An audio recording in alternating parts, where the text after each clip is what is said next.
adjusted their schedules, starting from the second day of the Lunar New Year. The number of screenings for The Wandering Earth would increase from 28 to 38, while Magic City Fortress would decrease from 35 to 25. If the box office didn't improve significantly, further reductions were possible. If this continued, the gap between Magic City Fortress and other second-tier films like Bears on the Run and The Great Sea Fish would narrow. Box office numbers were the decisive factor for showtimes. During the peak Lunar New Year period, no matter how influential Sulei's company was in the film industry, market rules had to be followed. Since Magic City Fortress was not making as much money as The Wandering Earth, theater owners would vote with their feet. Originally scheduled for the 5th day of the Lunar New Year, the promotional activities for the creative team of The Wandering Earth had to be moved up due to the film's strong market performance. Based on the current box office trends, it was expected to enter the top 10 in the country's film history. We need to ramp up our promotional efforts. If we push harder, we might create history. Dong Yinling's voice was filled with unprecedented excitement during the call. The success of The Wandering Earth seemed almost guaranteed. The pre-sale box office for the entire day of the first day of the Lunar New Year had almost sold out, with The Wandering Earth dominating at an astonishing scale of 5 billion. Coupled with random interviews of passers-by in major cities and overwhelming positive reviews on film review platforms, the film's prospects looked bright. An internal big data analysis report from a certain entertainment company indicates that the box office revenue for The Wandering Earth is conservatively estimated to exceed 3 billion, falling within the range of 3 to 4 billion. This undoubtedly represents a significant victory for Dong Yinling and the entire entertainment division. This is the first major film released by the company as it attempts to enter the domestic film industry. If The Wandering Earth ultimately achieves the expected box office figures and secures a spot among the top 10 in domestic box office history, it will be a powerful counterattack against established industry leaders. It will also validate the strategic direction of focusing on science fiction films and supporting new directors like Liu Lang as a highly correct strategic decision. Dong Yinling's position within the group will also become more solidified. As of now, despite only being involved in distribution and promotion for The Wandering Earth without any investment, both the company and Dong Yinling are even more eager for its success than Liu Lang himself. To this end, Dong Yinling even applied to the group headquarters for a special fund of up to 100 million specifically to assist with the film's promotion. When Liu Lang took a flight to the capital to meet with the film's creative team, he was completely unaware that the distributing party had generously opened its purse strings to significantly enhance the film's promotional efforts. Chapter 91. Sleeping for 3 hours in the cinema. The platforms chosen by the entertainment division for promotion were naturally its own network platforms. Douyin, Tushio, and many long video platforms saw a flurry of promotional content about The Wandering Earth trending. Spring Festival Movie Viewing Guide. Why The Wandering Earth is a smart choice. Firstly, The Wandering Earth has a runtime of 173 minutes, while The Fortress is only 107 minutes, offering better value for the same ticket price. Secondly, judging by the reactions from media previews, The Wandering Earth has received overwhelmingly positive reviews compared to The Fortress. One prominent lifestyle blogger with a large following on Tushio, who typically does not specialize in film reviews, managed to draw attention despite their audience primarily consisting of housewives and older citizens. While this approach might seem unprofessional for film promotion, the focus on value for money quickly captivated their audience. By referencing official media and authoritative film review outlets, they effectively generated positive sentiment for The Wandering Earth among their followers. Domestic science fiction film showdown. Which is superior, The Wandering Earth or The Fortress? In terms of protagonists, a composed and dignified decision-maker, Li Shuejian, and a digital life technology engineer, Hua Zai, versus a hapless soldier, Lu Han. In terms of antagonists, the artificial intelligence system MOS, a product of human ingenuity and quantum computing iterations, nicknamed Little Moss versus a brainless alien choosing to engage in close combat despite having a weapon advantage. In terms of special effects, the ascent of the space elevator cabin, video images, drone swarm battles against human aircraft videos, explosive lunar videos versus the low-cost model of a cannon in the city, bubble defense, filter quality similar to a popular photo editing app. Core plot. A story about the community of human destiny seeking a glimmer of hope for the continuation of civilization under crisis versus a small person's journey to save the world while dating a domineering female CEO. As soon as this article was published, it immediately resonated with many viewers who had seen both films. Wow, this guy understands comparison. Even my grandmother would scoff at the special effects of that city film. It can't compare to The Wandering Earth. It must have been outsourced to college students, right? I can tolerate the special effects, but aliens have already invaded Earth, and the city has turned into a battlefield. Yet the coffee shops on the waterfront are still operating as usual, with people sipping afternoon tea. It's just absurd. The person above is right. This is the only movie where I hope the aliens win. After the related comparison article trended online, it quickly attracted a large number of viewers who had not yet seen the films. The comment section was flooded with criticisms of the city film, causing many casual viewers who initially planned to watch it to reconsider and instead purchase tickets for the highly praised The Wandering Earth. The promotional strength of ByteDance in the online realm is undoubtedly strong. But this also relies on the excellent quality of The Wandering Earth and the poor performance of its competitor. The online promotion acted more as a catalyst, allowing viewers who had watched the city film to vent their dissatisfaction online and encouraging fans of The Wandering Earth to promote it among casual viewers. The success of The Wandering Earth and the failure of the city film are inseparable. Otherwise, it would be impossible to spark such a massive public opinion wave online. As the online discourse intensified, Su Lei, the person in charge of the city film project, naturally felt the pressure. The first consequence was a reduction in screenings for the city film. When he received notifications from several major cinema chains, it felt like a bolt from the blue. Being cut back on screenings just the day after its official release indicated that not only did the cinema chains lack confidence in the city film, but the market reaction had also mercilessly pronounced its death sentence. Moreover, the audience reaction, represented by the low score on a popular review platform, further struck the city film after media reviews and cinema screenings. A score of 25 points left Su Lei, who had just opened the review app, in a daze. Rating, 1 star out of 5. The first love triangle sci-fi film from the country, disguised as a sci-fi story but essentially a romance. This is the worst a sci-fi film has ever been criticized. Fighting aliens is just a facade. The essence is still about a domineering female CEO falling in love with me. Even on the brink of apocalypse, the male lead can still take a vacation and is busy with romance. The last thing he does before going to battle is confess to the commander. What era is this? He still sends text messages, and the message even fails to send. There are noodle shops, dormitories, cars, and computers, all reflecting modern technological standards.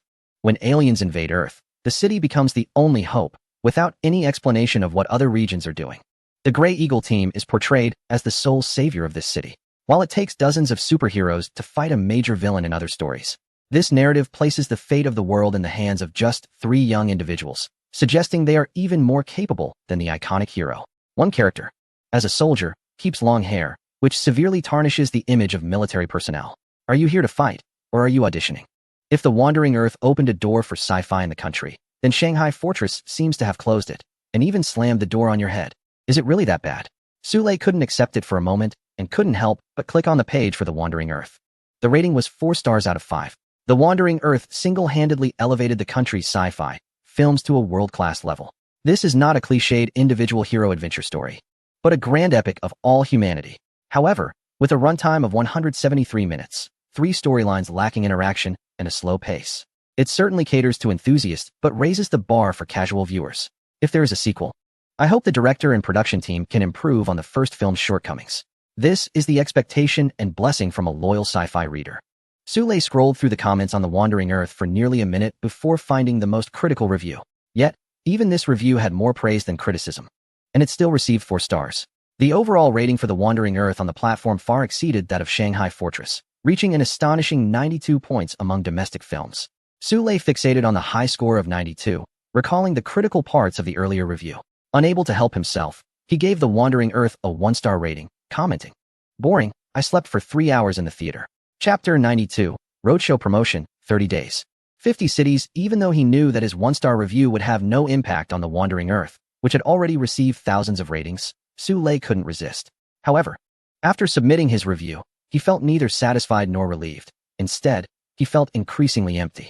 No matter how he disparaged The Wandering Earth, it was already soaring to great heights. The media reviews were overwhelmingly positive, and audiences were rating it highly, prompting theaters to increase its screenings. Su Lei couldn't think of any way to turn the tide. "Director, the chairman just called, asking about today's situation and wants you to come to the office to explain to him and the co-investors." The assistant's voice echoed in his ears, and Su Lei felt a buzzing in his head, the ringing in his ears becoming incessant. By the time Lu Lang arrived in the capital by plane, it was already 8 p.m. Dong Yinling, leading the team, directly picked Lu Lang up from the tarmac as a VIP airport client, and then sped towards the city. The core creative team has now gathered, and they will hold the first promotional roadshow at midnight. In the following month, the first round of promotional cities will focus on the 8 major box office cities: Beijing, Shanghai, Guangzhou, Shenzhen, Chongqing, Wuhan, Chengdu, and Hangzhou. Each of these cities has an annual box office exceeding 1 billion, ranking as the top 8 cities in the country. And they are the primary targets for the first round of promotions. After securing these 8 cities, the plan is to expand to surrounding second and third-tier cities. Our goal for the roadshow promotion is to cover 50 cities in 30 days. As a representative of the distribution team for The Wandering Earth, Dong Yinling has long prepared a promotional plan for the movie. Without mentioning online promotions, the most mainstream method currently is roadshows, which are events where the film's creators, stars, media, audiences, and fans meet offline to promote the new film, similar to the events you might have seen in cinemas or malls. Every movie undergoes an inevitable promotional battle before its release, typically lasting over a month. It seems that only by winning this battle can one hope for high screening rates and box office returns. The secret to winning this battle lies in sweeping the nation in a short time. Upon hearing Dong Yinling's roadshow promotion plan, especially the 30 cities in 50 days, Lu Lang felt a headache coming on. This was bound to be a grueling journey with little rest. However, there was no doubt that Dong Yinling, who believes in big data, had carefully considered her promotional plan. The choice of cities and the time spent in each were all designed to help The Wandering Earth achieve higher box office returns. Faced with such a dedicated distribution team, Lu Lang had no choice but to cooperate. Before long, Lu Lang joined the creative team of The Wandering Earth, which had already gathered in the capital. "Sorry everyone for calling you in for roadshow promotions on the first day of the new year," he said apologetically, looking at Wu Jin, Hua Zai, Li Xuejian, Shai, and others whom he hadn't seen for months. "It's fine, Director Lu. Everyone is excited," Wu Jin said with a smile. "The first day box office has already surpassed 5 billion. Let's work harder to aim for the top 10 in film history." The surrounding crowd quickly echoed their agreement, filled with joy and no signs of displeasure. Among those present, apart from Hua Zai and Wu Jin, the combined box office of the other cast members' films probably didn't even reach 5 billion. To break into the top 10 in domestic box office history, at least 4 billion is required.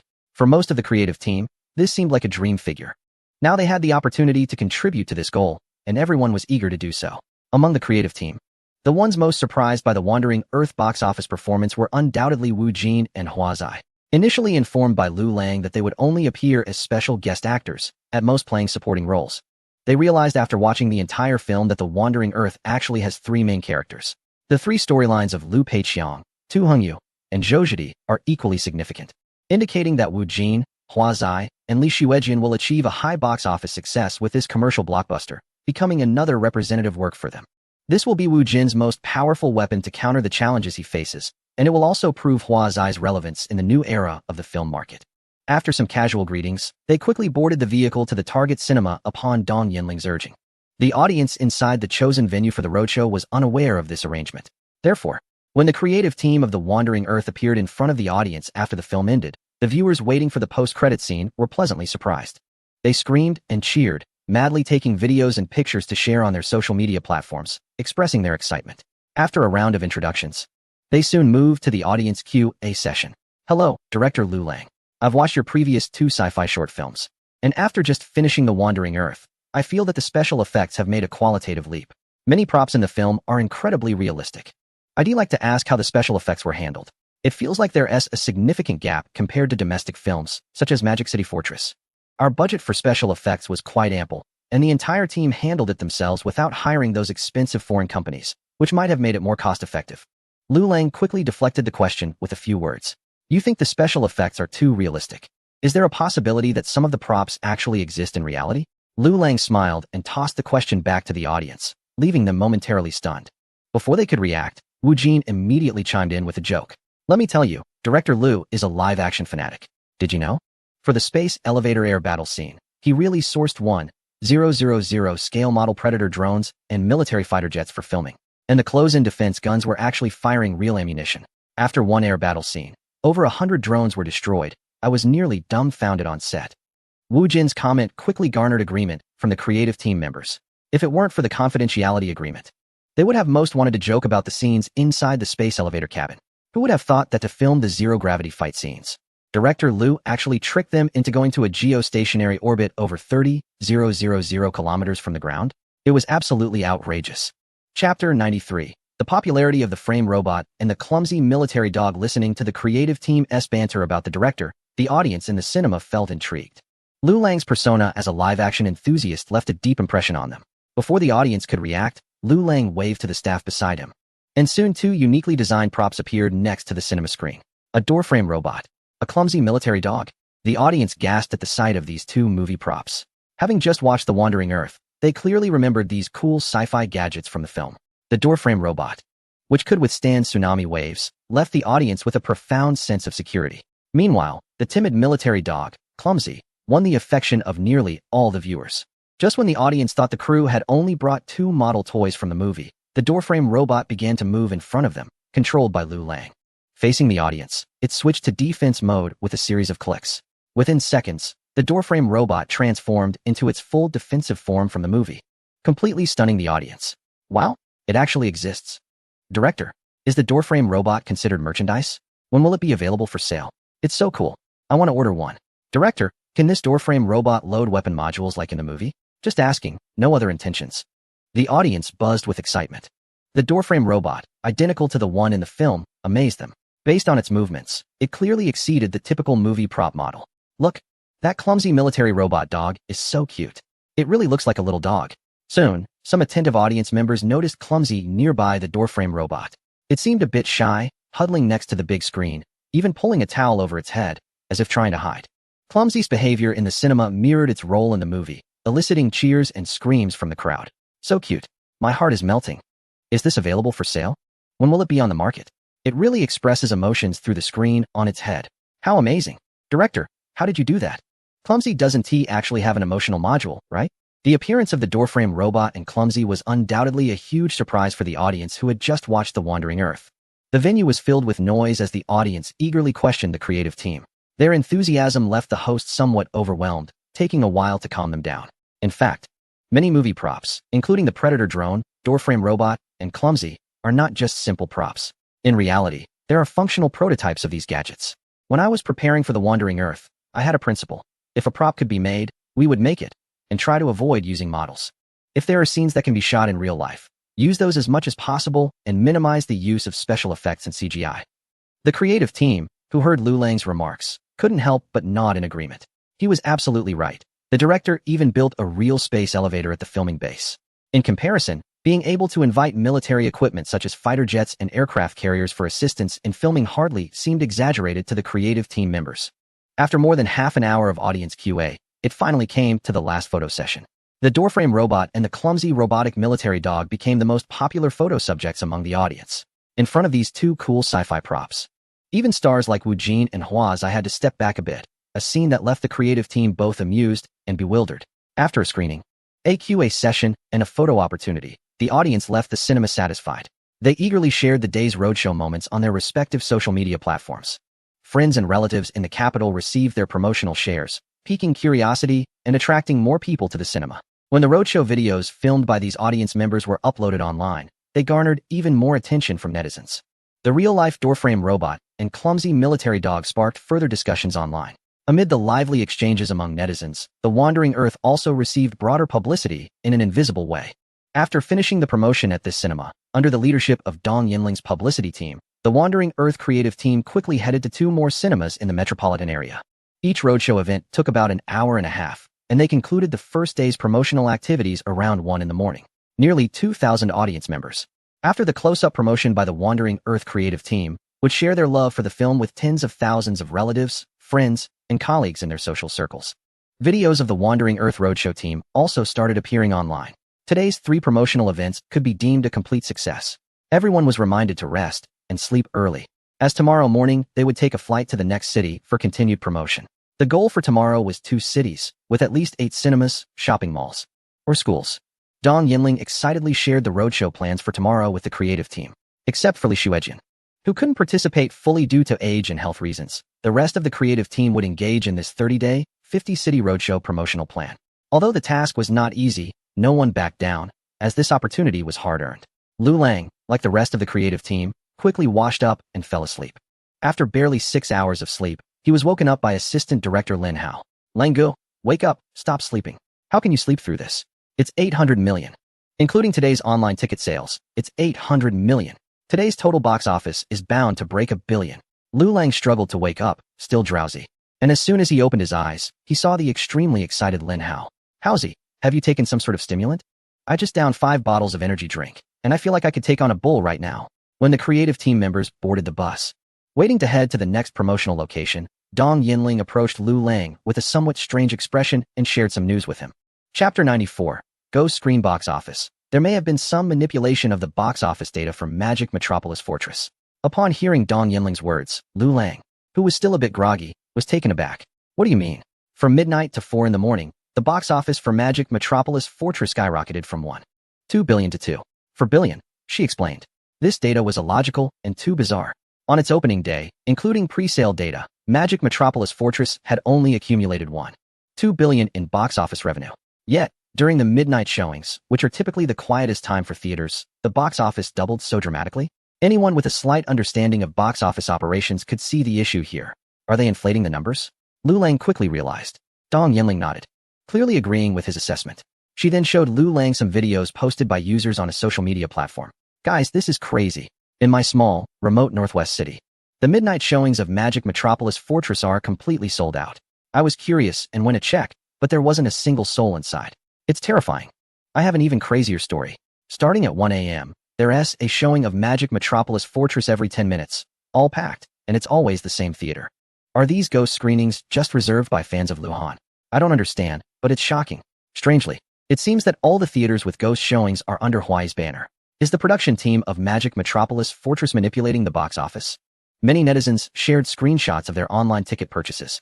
While Magic Metropolis Fortress couldn't fill daytime showings in first-tier cities, the midnight screenings in remote areas were packed, with clear signs of the same theater showing 6 consecutive screenings within an hour. Even netizens who weren't industry insiders sensed something was off when they posted their findings online. It immediately resonated with more netizens. Is this too blatant? What is the point of inflating the numbers? Just to make the total box office look better? Lu Lang couldn't understand the competitor's strategy. This sort of manipulation only seemed to raise more doubts about the authenticity of Magic Metropolis Fortress box office data, without any positive effect. Moreover, even though the production team behind Magic Metropolis Fortress had some theater resources, inflating the box office would still incur significant costs, making the endeavor seem like a complete loss. Nowadays, box office statistics are updated in real time, so if they wanted to inflate the numbers, this was their only option. The cost incurred is still a minor issue. The main goal of inflating box office numbers is to maintain screening rates. Dong Yinling calmly analyzed the situation to Lu Lang. As the strategic director of a prominent entertainment company and a seasoned professional in the industry, she is naturally aware of many confidential secrets among cinemas, theater chains, and distributors. The basis for a theater chain to schedule a film before its release is determined by a series of professional data and analyst projections. However, once the film is officially released, the box office performance dictates the scheduling decisions. During the peak spring festival period, major cinemas will naturally allocate more screening time to films that are more profitable. On the first day of the spring festival competition, Fortress of Magic City has undoubtedly fallen far behind The Wandering Earth. Its screening rate has been cut by 10. And if the box office data does not show significant improvement the next day, its screening will surely be further reduced. At that point, it will not only struggle to compete with The Wandering Earth, but may even be overshadowed by second-tier animated films. Therefore, it resorts to desperate measures to inflate its box office numbers. If discovered, it would only face ridicule from peers. However, if it does not inflate the numbers and its screening rate is entirely cut, Fortress of Magic City would be left to its fate. Dong Yinling looks down on this behavior from competitors, not out of a strict moral stance against inflating box office figures, but because she sees Fortress of Magic City as desperately struggling. Even if Fortress of Magic City inflates its data through its backing company in smaller cities, doubling its figures, it still only achieves a total box office of 2.4 billion, which is less than half of The Wandering Earth's first-day box office. If the competitor's box office data is close to The Wandering Earth, and they manage to surpass it through such tactics, gaining an advantage in screening rates, Dong Yinling, representing The Wandering Earth, would definitely take immediate action, whether through public opinion or legal means, ensuring the other party pays a heavy price. However, with Fortress of Magic City already facing defeat, the more frantically it inflates its box office, the harsher the outcome will be. Dong Yinling now views the series of operations by Fortress of Magic City with a sense of amusement. If she were the distributor of Fortress of Magic City, she would rather admit the project as failure gracefully than appear as a clown in front of peers, attempting to struggle desperately through box office inflation. Dong Yinling is keeping an eye on the operations of Fortress of Magic City, and Lu Lang, upon learning of this, did not take it too seriously. Their main focus now remains on promotional roadshows across the country. Meanwhile, the incidents of midnight screening events for Fortress of Magic City have begun to gain traction on the internet, thanks to the increasing exposure from netizens. I reiterate once more, there is no such thing as midnight screenings inflating box office numbers. After extensive investigation and verification, we have clarified the matter. Some issues reported by certain internet users regarding the ticketing system are merely errors occurring in individual cinemas. Additionally, I must represent the team of Magic City Fortress to warn those social media influencers spreading false information online. If you do not immediately cease your smear campaign against Magic City Fortress, the company's legal department will issue you a lawyer's letter. And we do not rule out the right to pursue civil litigation for defamation and slander. At the entrance of the headquarters, facing dozens of media interviews, Su Lei, the project director of Magic City Fortress, sternly warned those online users spreading rumors. However, at that moment, he had dark circles under his eyes, bloodshot eyes, and several blisters on his lips, indicating he was not in good health. In response to questions from journalists, he repeatedly stated that these were all rumors. Director Su, regarding today's steady box office of 600 million for The Wandering Earth, continuing to lead the Spring Festival season with a total box office of 11.5 billion. What are your thoughts as a competitor? Upon hearing this question, Su Lei, who had maintained a stoic expression, suddenly felt a sharp pain in his chest. Chapter 95, The Clam and the Heron Struggle. Both Gain Profit, the creative team of The Wandering Earth, was busy promoting the film nationwide and had no time to concern themselves with other matters. When the box office reached 600 million on the second day of release and surpassed the 11.5 billion mark, the team felt even more motivated to continue their promotional efforts. Everyone felt they were witnessing history in the making. The more cities, cinemas, malls, and schools they visited for promotions, the more likely The Wandering Earth's box office figures would create history. As the promotional tour expanded to more cities, more behind-the-scenes news about the film spread online through users. Aside from the director Liu Lang, known for his hands-on filming approach, the most eye-catching aspects were the various cool sci-fi props featured in the movie. The Predator drone, although still a limited collectible edition, was already in mass production. Additionally, the doorframe robot and the clumsy robotic military dog attracted significant attention from online users. After numerous promotional events and requests from countless live audiences, Liu Lang finally agreed to develop the doorframe robot and the clumsy robotic military dog as merchandise for The Wandering Earth. They will be mass-produced through a tech company for sale. As for the specific release date, Liu Lang could not confirm. Considering the advanced technology contained in the doorframe robot and the clumsy robotic military dog, unless significant functionality is reduced, they must undergo assessments by the Safety Bureau before being allowed for civilian use and large-scale sale. While the creative team of The Wandering Earth remained focused on their nationwide promotional tour, other institutions, apart from internet users, finally began to speak out about the ticketing incident related to Magic City Fortress. However, it was not the Wandering Earth team, as speculated by online users. That was their competitor. The distributor of the Sea Fish Tang began publicly accusing Magic City Fortress of manipulating box office figures during midnight screenings, disrupting the healthy ecosystem of the domestic film market. Naturally, the team behind Magic City Fortress could not admit to this, and they were puzzled as to why the second-tier film The Sea Fish Tang would openly stand up and cause trouble for The Wandering Earth. The distributor of the Sea Fish Tang seemed to be well prepared, releasing secretly recorded videos collected over the past few days online. Most of these videos featured undercover interviews with cinema staff during midnight screenings, and the testimonies provided solid evidence that their cinemas were involved in the box office manipulation.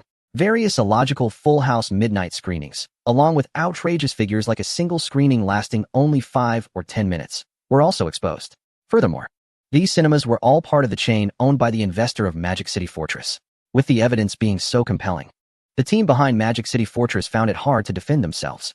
Why was the Sea Fish Tang also joining in the fray? Were they out of their minds? If they couldn't compete with the Wandering Earth, did they really think they could take on the Sea Fish Tang? Su Lei had never regarded second-tier films during the Spring Festival release as competitors, so when he was backstabbed by the Sea Fish Tang, he was especially furious. Director, our screening rate for Magic City Fortress has dropped to 20, the same level as the Sea Fish Tang. They must see us as competitors now. The assistant's words stunned Su Lei, making him realize that the screening rate of Magic City Fortress had continuously declined to the same level as the second-tier The Sea Fish Tang. With the same screening rate, Magic City Fortress and the Sea Fish Tang were now in a competitive state. The performance at the box office would directly impact the screening rates of major cinema chains in the future. This was why the Sea Fish Tang could not tolerate the box office manipulation by Magic City Fortress and had to step in to publicly accuse them. Su Lei was furious. Since the project's inception, Magic City Fortress had always aimed at the Wandering Earth as its competitive target. Now, the Wandering Earth was outperforming all others at the box office during the Spring Festival. To his surprise, the Sea Fish Tang, which he had never taken seriously, dared to make such a bold move. How could a shabby animated film be so audacious? He ordered the marketing department to take action. If he couldn't compete with the Wandering Earth, could he not at least tarnish the Sea Fish Tang? As an investor in Magic City Fortress, The marketing department under its investor had long maintained a group of internet trolls. Initially, they aimed to guide public opinion against the Wandering Earth and smear it, but unfortunately, the quality of the Wandering Earth was too solid. Typical smear tactics against sci-fi films, such as accusations of poor special effects or nonsensical plots, were quickly met with backlash from netizens who called out the trolls for lying. Ironically, Magic City Fortress fit these criticisms better.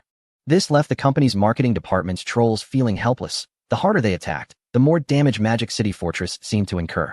In the end, they could only use the excuse that the movie was too boring and made them sleepy to try to discredit it. But this excuse failed to resonate with online viewers and had minimal effect. However, when the targets of the online attacks shifted to the sea fish tang, the situation improved significantly. A quick online search reveals countless controversies surrounding the sea fish tang, providing ample points for critics to latch onto. Not interesting. It's just a story about fish farming.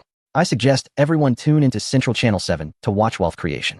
Maybe the movie should be renamed The Cultivation of Mature Fish in a Forbidden Room, The Ultimate Backup Lover's Triangle, or The Life-Saving Game, Forcing Fish to Resist Floods. You treat me like a brother? What a pretentious White Lotus. The creators have questionable morals. Anyone who likes this movie must be a backup lover or a sycophant. Calling someone brother is overrated. The plot is truly brainless, and the dialogue is awkward. I can't take it anymore. The director is feeding everyone nonsense. With a simple search, critics have already posted numerous negative reviews about the sea fish tang. And with a little enhancement, a series of rhythmically critical comments emerged in bulk. Once released, these comments successfully resonated with a wide audience, causing discussions about the sea fish tang to surge on various platforms' trending lists. Seeing that both sides had completely torn off the masks, the distributor of the sea fish tang also began to disregard everything and continue to attack the fortress of Magic City, even publicly calling on regulatory authorities to file complaints. The mutual bickering between the two films successfully impacted their box office performances, further dragging down their respective screening rates. After a series of dazzling operations, The Wandering Earth continued to lead the Spring Festival box office. The unassuming children's animation Bears on Adventures surprisingly secured second place, leaving the Fortress of Magic City and the Sea Fish Tang to hold the bottom positions together. Chapter 96. The Power of Official Media Reports. Just 4 days into the Spring Festival, the feud between the Fortress of Magic City and the Sea Fish Tang frequently trended online, with discussions remaining high. In the past, this level of attention would have been coveted by the investors and distributors behind both films. However, the current situation clearly exceeded their expectations. Online discussions among viewers focused more on the negative opinions surrounding both films. Good thing I didn't go to see the Sea Fish Tang. I initially wanted to support domestic animation, but I didn't expect the plot to be so disgusting. Thanks to the reminders from the Shinnon brothers. The Fortress of Magic City isn't any better. Let's not even talk about how bad its special effects and plot are. It even resorted to ticket manipulation at night, using underhanded tactics because it couldn't compete fairly at the box office. Truly disgusting. Fans of The Wandering Earth are enjoying the drama, saying, let them fight. The more intense, the better, just as long as it doesn't affect my little ball's launch. Haha, both sides are just dogs biting each other. Yesterday, I took my son to see Bears on Adventures. Although it's a children's animation, it can't even be compared to The Wandering Earth. The special effects level of Magic City Fortress far surpasses that of Big Sea Fish Tang, while the storyline completely outshines Big Sea Fish Tang. After all the promotional efforts, it turns out to be less impressive than a children's animated film. Netizens are keenly watching the drama unfold, and with increasing attention. The feud between the two films during the Spring Festival has drawn the notice of state media. The state media's daily newspaper criticized the spectacle on the front page, pointing out that the box office manipulation by Magic City Fortress during the Spring Festival severely impacts the ecological environment of domestic cinema, and it is unfair to other law-abiding films and the hardworking individuals behind them. Such ticket fraud also mocks the vast audience in the country, representing a disgraceful act. Following Magic City Fortress, Big Sea Fish Tang did not escape criticism from the state media either. After the two films completely severed ties, Big Sea Fish Tang resorted to hiring online trolls to tarnish Magic City Fortress. Under the leadership of the online trolls from both films, fans of Luhan and some supporters of Big Sea Fish Tang initiated a high-intensity online brawl. Many internet users joined the fray, adding to the chaos and enjoying the spectacle. Big Sea Fish Tang faced backlash for inciting fans to participate in mutual online attacks against Magic City Fortress. The Spring Festival is the most influential movie season in the country. It should be a platform for the highest quality domestic films, not a ground for fan wars and online disputes. The performances of Magic City Fortress and Big Sea Fish Tang during this Spring Festival are disappointing. Fortunately, there are still excellent works that quietly toil and step-by-step strive to uphold the reputation of domestic cinema. The Wandering Earth deserves special mention. As a groundbreaking hard sci-fi film in recent domestic cinematic history, its emergence significantly enriches the landscape of industrialized sci-fi filmmaking in the country. Since the project's inception, it has been diligently exploring the path of industrialized sci-fi production. This determination to reach the peaks of industrial sci-fi and to progress steadily is a model for all domestic film and television practitioners. The state media's daily newspaper sternly criticized the various spectacles occurring during the Spring Festival on its front page, and then extensively praised The Wandering Earth for its grounded approach. Finally, it affirmed The Wandering Earth as a film that represents the highest level of domestic film production during the Spring Festival. The creative team behind The Wandering Earth, currently on a promotional tour, felt delighted by the unexpected praise from the state media, but that was where their enthusiasm ended. However, Dong Yinling, a representative of the film's distribution, was thrilled. Upon hearing the news, she was grateful that she did not overreact to the box office manipulation incident involving Magic City Fortress. If it weren't for the fact that the film Magic Fortress was no longer a threat to The Wandering Earth, she might have utilized group resources to expose and guide public opinion against the box office manipulation of competitors. You may not realize the significance and power behind the official media's unequivocal praise in their reports. Dong Yinling was exceptionally excited, even more so than when it was confirmed that The Wandering Earth had surpassed $2 billion in total box office. Lu Lang and Deputy Director Lin Hao exchanged glances, appearing confused yet intrigued, and could only wait and see. Soon, the day after the official media's report, the regulatory body of the domestic film industry issued a stern notice, ordering both Magic Fortress and Big Sea Fish to cease their online public opinion guidance. An investigation team was set up to look into the box office manipulation incident involving Magic Fortress.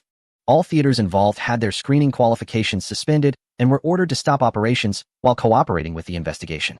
Responsible personnel from the relevant cinema lines, as well as investors and distributors of Magic Fortress, were also required to provide explanations and face accountability measures. The severity of this accountability was unprecedented, even impacting the future of those involved in the industry. The most distressed were the cinemas that had cooperated in the box office manipulation, as they were currently in the peak season during the Spring Festival, a time when cinemas could earn money effortlessly. The duration of the investigation and the suspension of operations was uncertain, leading to astronomical losses in revenue. Affected by this storm, other unaffected cinema lines were also alerted and began to reduce the screening rates of Magic Fortress and Big Sea Fish. The screening rates for both films continued to drop, with some cinema lines even falling below 10.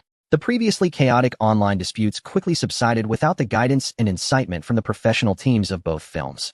Many netizens praised the official efforts to rectify the chaos in the film industry as swift, precise, and ruthless. Lu Lang also gained a new understanding of the power of official media reports. However, that wasn't all. Dong Yinling, as the distributor of The Wandering Earth, soon shared another piece of good news with Lu Lang. The official Longing Group contacted them, stating that they wanted to showcase The Wandering Earth as a representative film of the country's cinematic achievements in international screenings. It is initially estimated that it will be released in batches across 106 countries. Upon hearing this news, the creative team, who were on the verge of exhaustion from the promotional tour, suddenly felt revitalized, as if they had been given a boost of energy. Chapter 97, Longing Group, oversees channels as the only company in the country with the rights to import films. Longing Group has close business ties with over 400 film institutions in more than 100 countries and regions. As an absolute official force in the domestic film industry, Longing Group is also dedicated to the international distribution of domestic films. The Wandering Earth has dominated the box office during the Spring Festival, consistently leading the box office rankings, proving its immense popularity among domestic audiences. Unlike previous comedy and romance films, The Wandering Earth is a rare science fiction film in the history of the film industry in the region. This type of industrial science fiction film has traditionally been dominated by a certain major film industry, which possesses the advanced production conditions necessary for such high-difficulty projects. The film group places significant importance on industrial science fiction films, which can represent the level of a country's film industry. At the moment the film was submitted for review, relevant leaders from the film group watched the preview. The various sci-fi-style props showcased in the film, the large-scale war scenes, as well as visuals that tested the level of special effects production, such as space elevators, lunar impacts, and tidal waves, led these leaders to believe they were viewing the most advanced and mature sci-fi works from that major industry. They were shocked to realize that this was the level achievable by domestic films. After watching the preview, several leaders from the film group were left speechless, immediately questioning how such a film could exist. It's understandable for them to have such doubts, as historically, special effects production has not been a strong point of domestic films. Additionally, popular romance and comedy films in the region have low demands for special effects, so the executives, having seen countless films, regarded the special effects in Fortress of Magic City as representative of domestic film quality. The preview of Fortress of Magic City was submitted for review before The Wandering Earth. After watching The Wandering Earth, they suddenly found the previously acceptable Fortress of Magic City to be quite lacking. Comparison often leads to disappointment.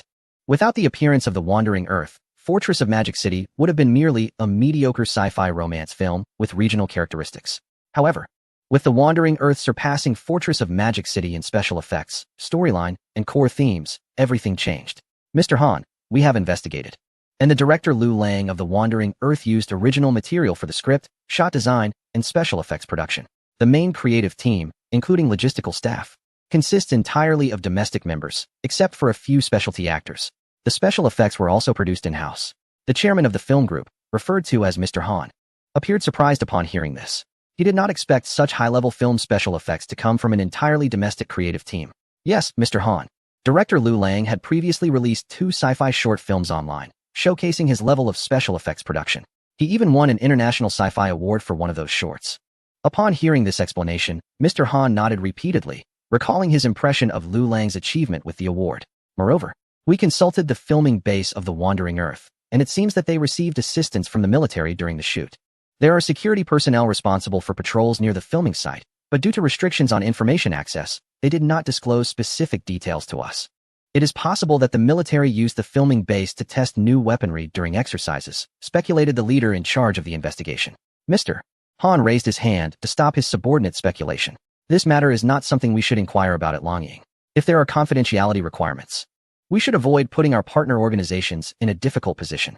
Since the production team of The Wandering Earth has been in contact with the security agency, it indicates that they have already been investigated from top to bottom. We should observe the situation for a few days after the release before reaching out again. Upon receiving contact from Longying Group, not only was Dong Yinling thrilled, but the creative team behind the film was also extremely excited. As professionals in the domestic film and television industry, they are well aware of the prestigious status of Longying Group. Longying Group is responsible for all export screening issues of films in the country. In other words, as long as Longying Group gives the green light, The Wandering Earth can effortlessly obtain overseas screening permits that many domestic films covet. What surprised everyone even more was that this time Longying Group took the initiative to reach out, hoping to promote The Wandering Earth as a calling card for domestic films. With the official backing of Longying Group, The Wandering Earth will be able to secure screening permits in over 100 countries. And the review process will be far more rigorous than that of ordinary domestic films applying on their own. For Byte Entertainment, although they are considered a top-tier distributor domestically, they have little recognition internationally. Establishing import channels for films in various countries, connecting with local cinema departments, and negotiating profit-sharing agreements are all time-consuming and resource-intensive tasks. However, these are minor issues for Longying Group. As the sole importer of films in the country, Longying Group is seen as a significant financial backer by many foreign cinema chains and filmmakers. Moreover, with an official status that matches the country's international standing, Longying Group's overseas channels are incomparable to those of private enterprises. Of course, such channels are of great significance and, in a sense, represent the domestic official stance on promotion. Typically not open to ordinary commercial films. Based on past experiences, popular genres like romance, comedy, and war films often struggle to adapt when entering international markets.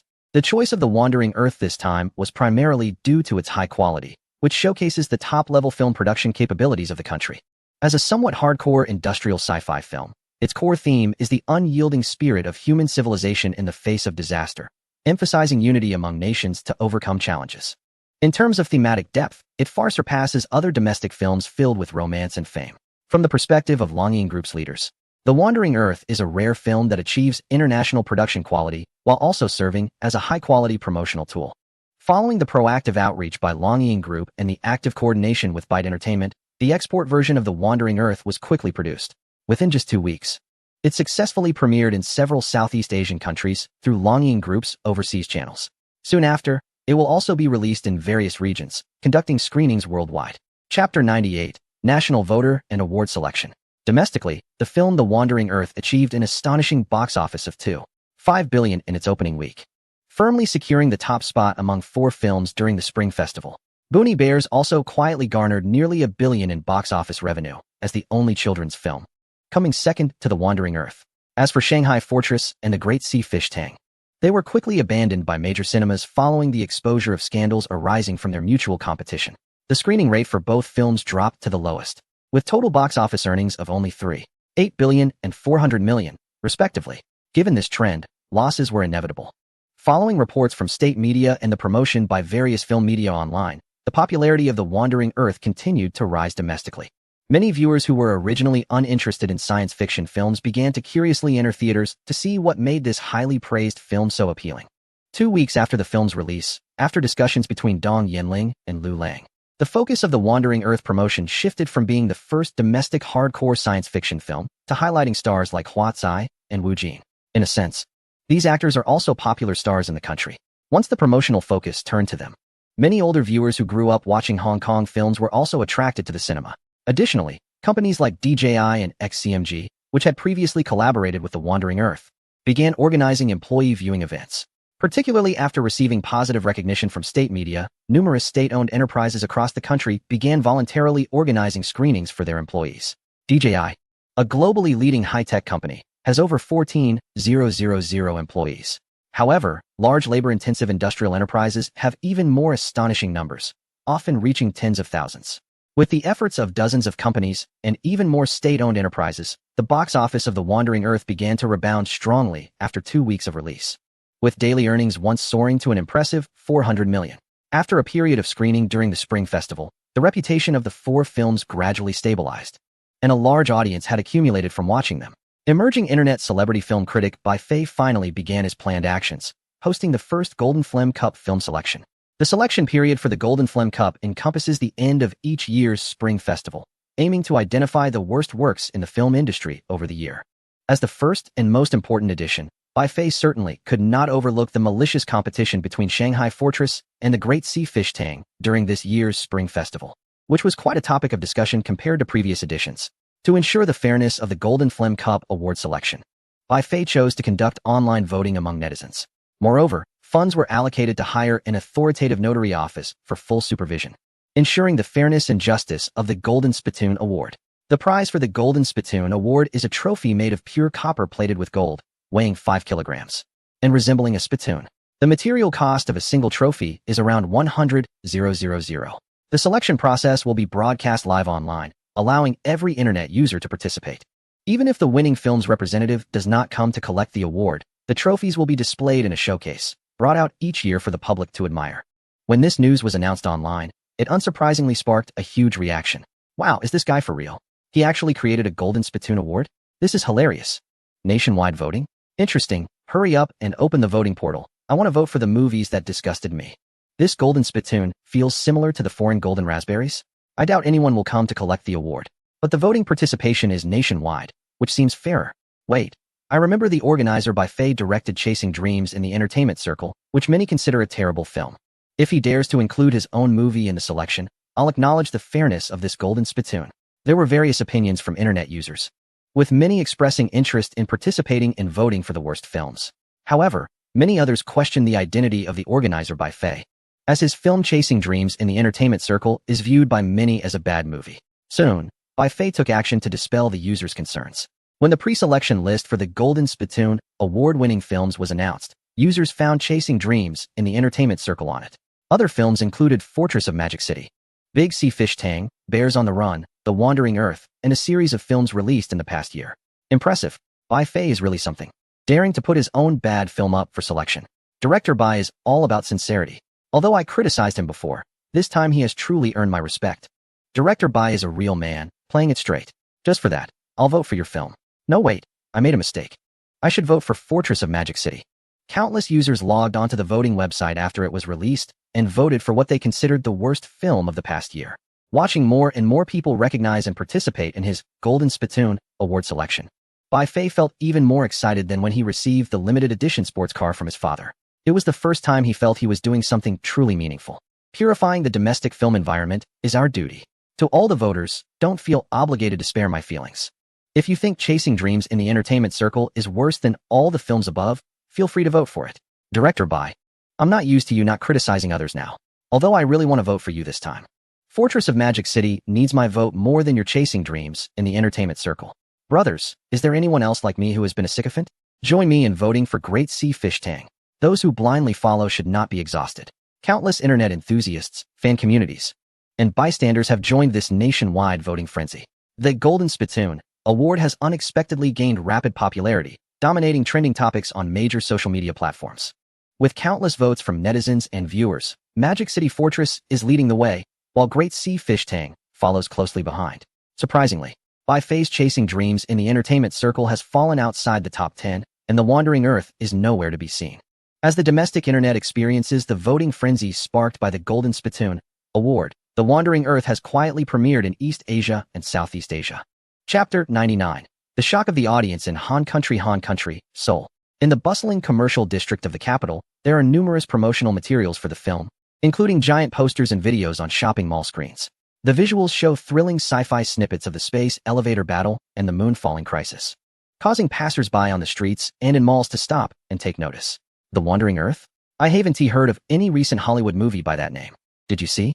Most of the cast are East Asians. This is an Asian sci-fi film. That's even less likely. There's no way a big sci-fi production like this is from our country. Can that island nation across the sea really make a sci-fi film? If we're talking about Asian sci-fi, it has to be a domestic film. True. But I saw that the lead actor seems to be from Long Country. Could this be a film from there? Long Country? Don't be ridiculous.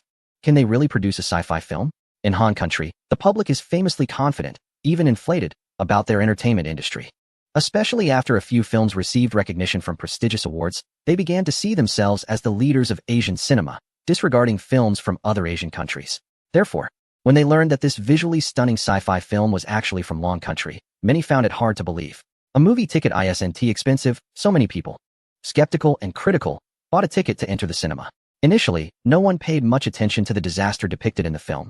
It was just a forest fire, a drought, an extinction event, or the disappearance of a city, until the disaster became relevant to everyone.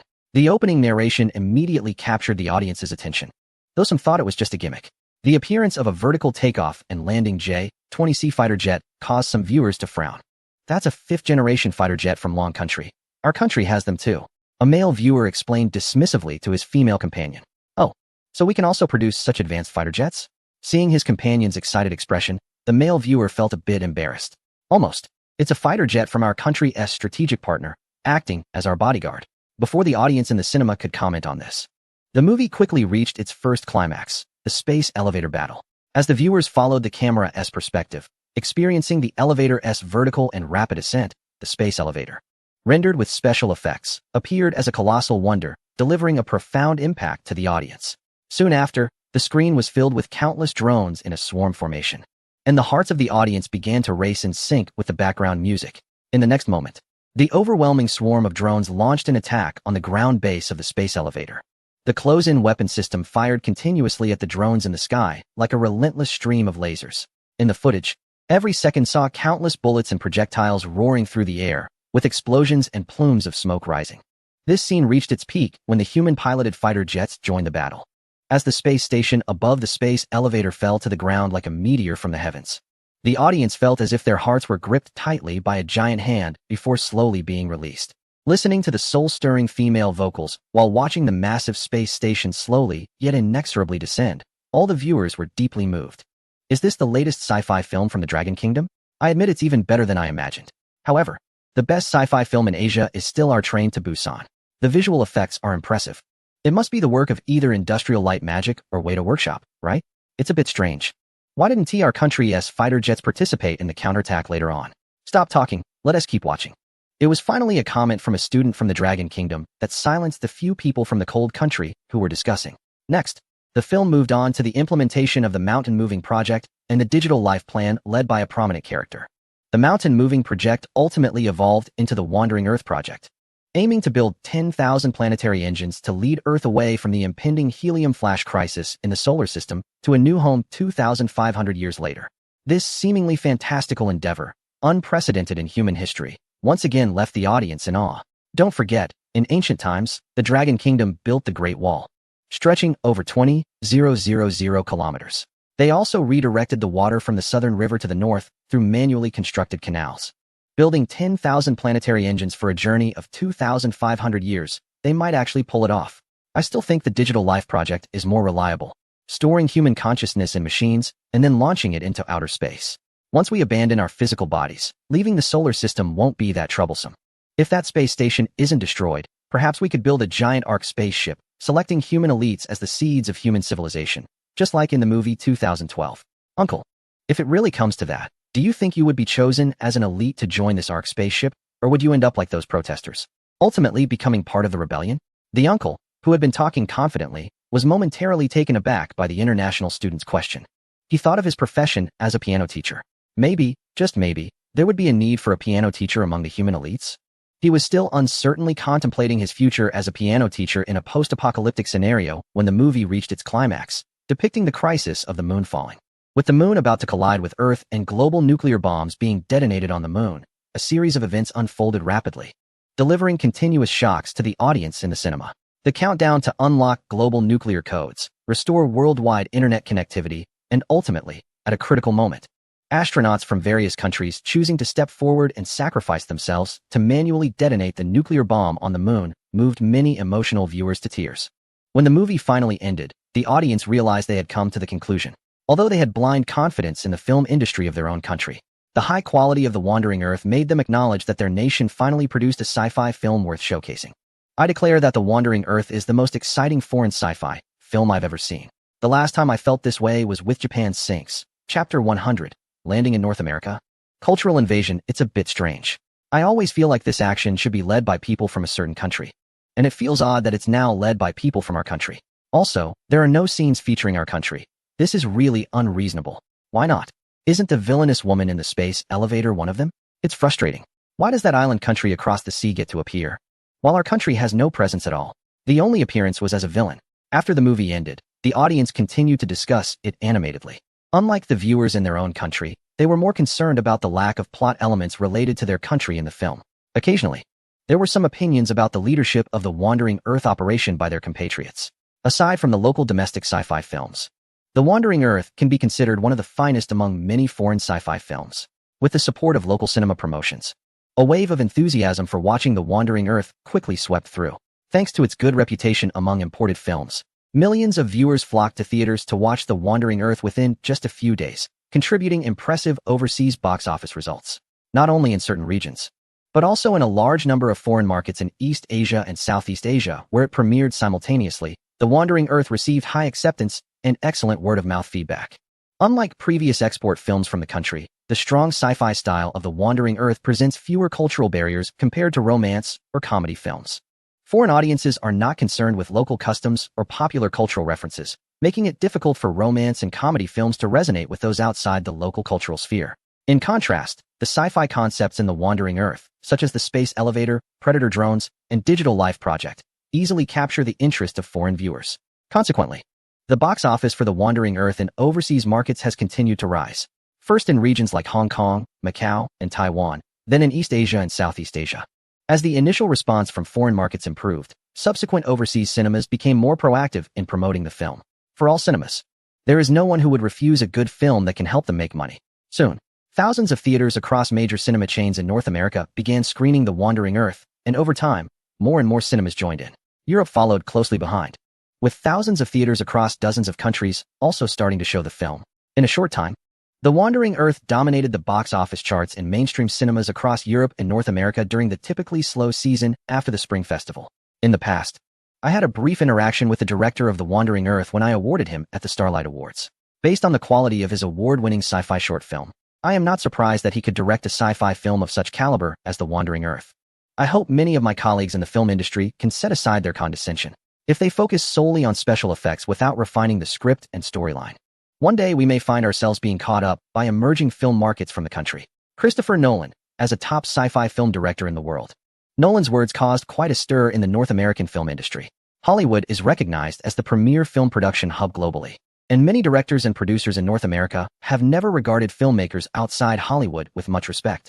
Markets in Asia and Europe, which are larger than North America, are seen merely as box office repositories for Hollywood blockbusters.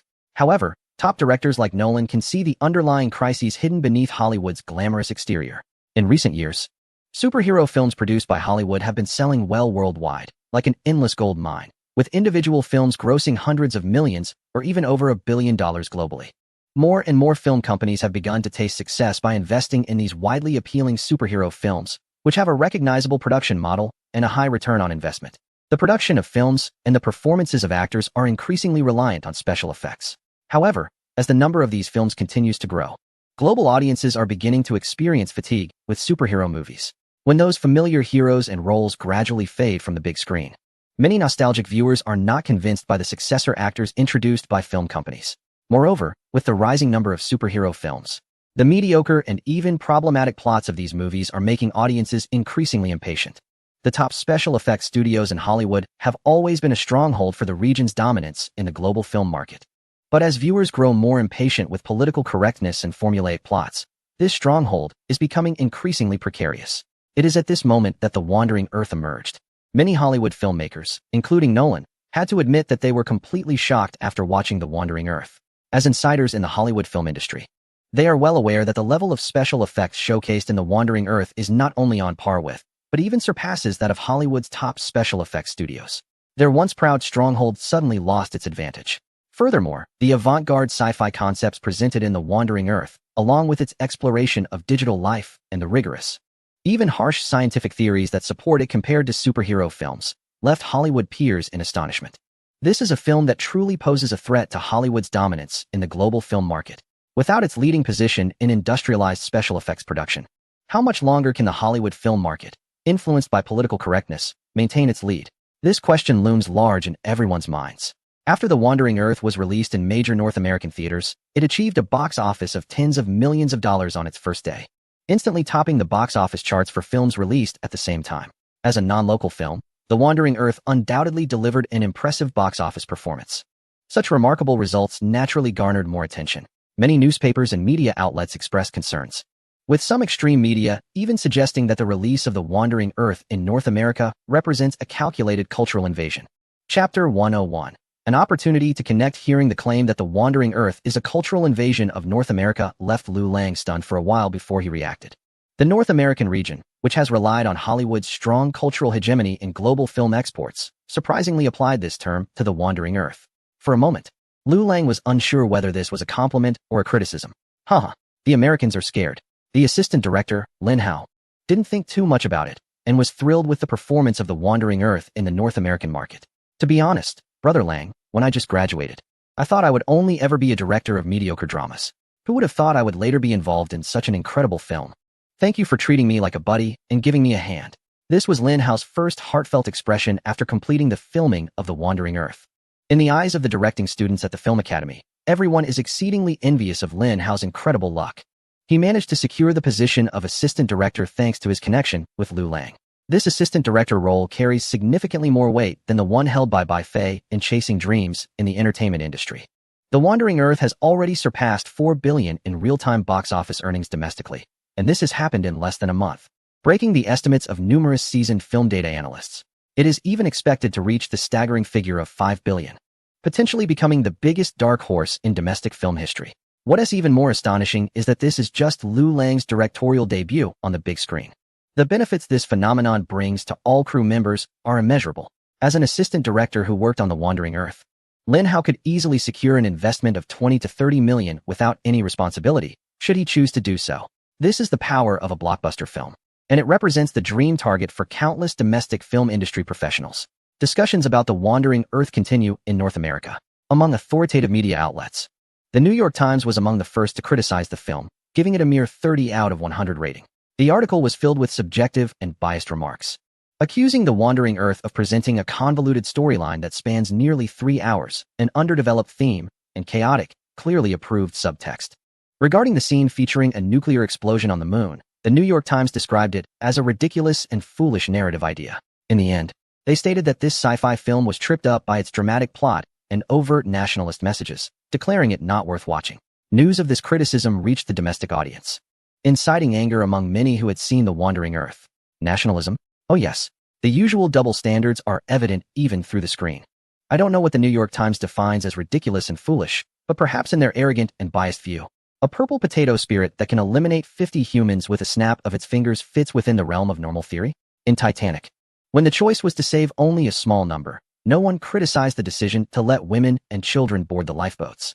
The media touted it as a triumph of humanity. In Saving Private Ryan, a story of one life for another was praised as a heroic act. Yet in The Wandering Earth, the line suggesting that those over 50 step aside, which embodies the collective spirit of contribution, the soldier's sense of duty, and the unity and protection of all humanity, is labeled as nationalism by the New York Times? How typical. While the North American media scrambled to criticize, we can rest easy. They are anxious, very anxious. The spontaneous defense of The Wandering Earth by numerous viewers warmed Lu Lang's heart. The aesthetic preferences of domestic audiences have evolved. They are no longer the type that blindly idolizes foreign films, thinking that every foreign movie is great while dismissing domestic ones as terrible. They will certainly criticize poor domestic films, but they will also genuinely support quality domestic productions. There was a time when we could unite people of all races worldwide. Today, the only country with such dreams is a certain nation, where people focus on the universe while we, in another region, harbor mutual disdain. It's unfortunate to say that reality is harsher than fiction. While some media outlets are narrow-mindedly criticizing a certain film, audiences in the other region do not share that perspective.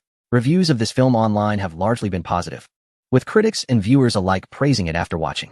The film has achieved an 82 freshness rating on Rotten Tomatoes, a 94 audience score, and an initial rating of 82 on a well-known movie database, which typically sets a minimum score of 83 for its top 100 films. Countless foreign critics and viewers have expressed surprise at this nation's science fiction film, in contrast to the concerns expressed by some filmmakers and media personalities. Another renowned science fiction master has expressed optimism. It is said that the director of this film, like you, is a fan of practical effects. Everyone knows that you built a real-life giant ship for your famous film. In contrast, this director planned a filming base covering over 40 square kilometers and even invited real military aircraft and ships to participate. What are your thoughts on this? I can only say that it's very cool. Young directors should approach filmmaking this way. They shouldn't overly rely on green screens, as there is a noticeable difference between digital effects and real footage. Additionally, I clearly remember the director. I once awarded him for his work and read his Hugo Award-winning short story that shares the same name as the film. I recommend everyone check it out. The movie presents many details not found in the novel, including numerous original science fiction props and concepts that have fascinated me recently. Based on the plot of the novel, a sequel to this film should be expected. Science fiction belongs to audiences all around the world and should not be confined to national, regional, or political attributes. I do not see this film as a threat, as some peers have claimed. If given the opportunity, I would like to compete alongside its sequel. The enthusiasm generated by this film in the other region has quickly spread to various European countries. As world-class directors, the status of Nolan and Cameron in the hearts of global film enthusiasts is unquestionable. Many fans are curious about what kind of movies can capture the attention of these two renowned filmmakers. To some extent, the heated discussions among various circles regarding a certain film have served as a form of promotion for it on a global scale. Within just a week, this film's box office in North America exceeded 80 million, breaking several records for overseas films in that region. Moreover, the box office statistics from various European countries have also been compiled, revealing a staggering figure of 1.2 billion euros, which is quite astonishing. Unlike the single regional market of North America, Europe has a large and diverse population, with complex national, social, and religious structures.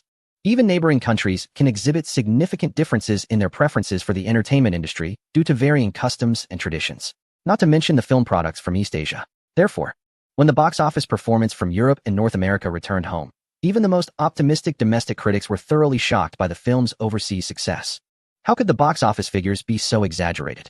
The overseas revenue for this film in just 1 week was even greater than the total overseas revenue of all films released by a domestic company in nearly a decade. Did audiences abroad really have such a strong preference for science fiction? The head of the domestic film company furrowed his brows in confusion. Having lost to this film in their competition, he accepted that they were indeed outmatched in terms of market feedback and special effects production. However, the fact that this film could achieve such success in overseas markets was hard for him to accept. As a leading player in the domestic private film industry, this company had been trying to establish a foothold in overseas markets in recent years.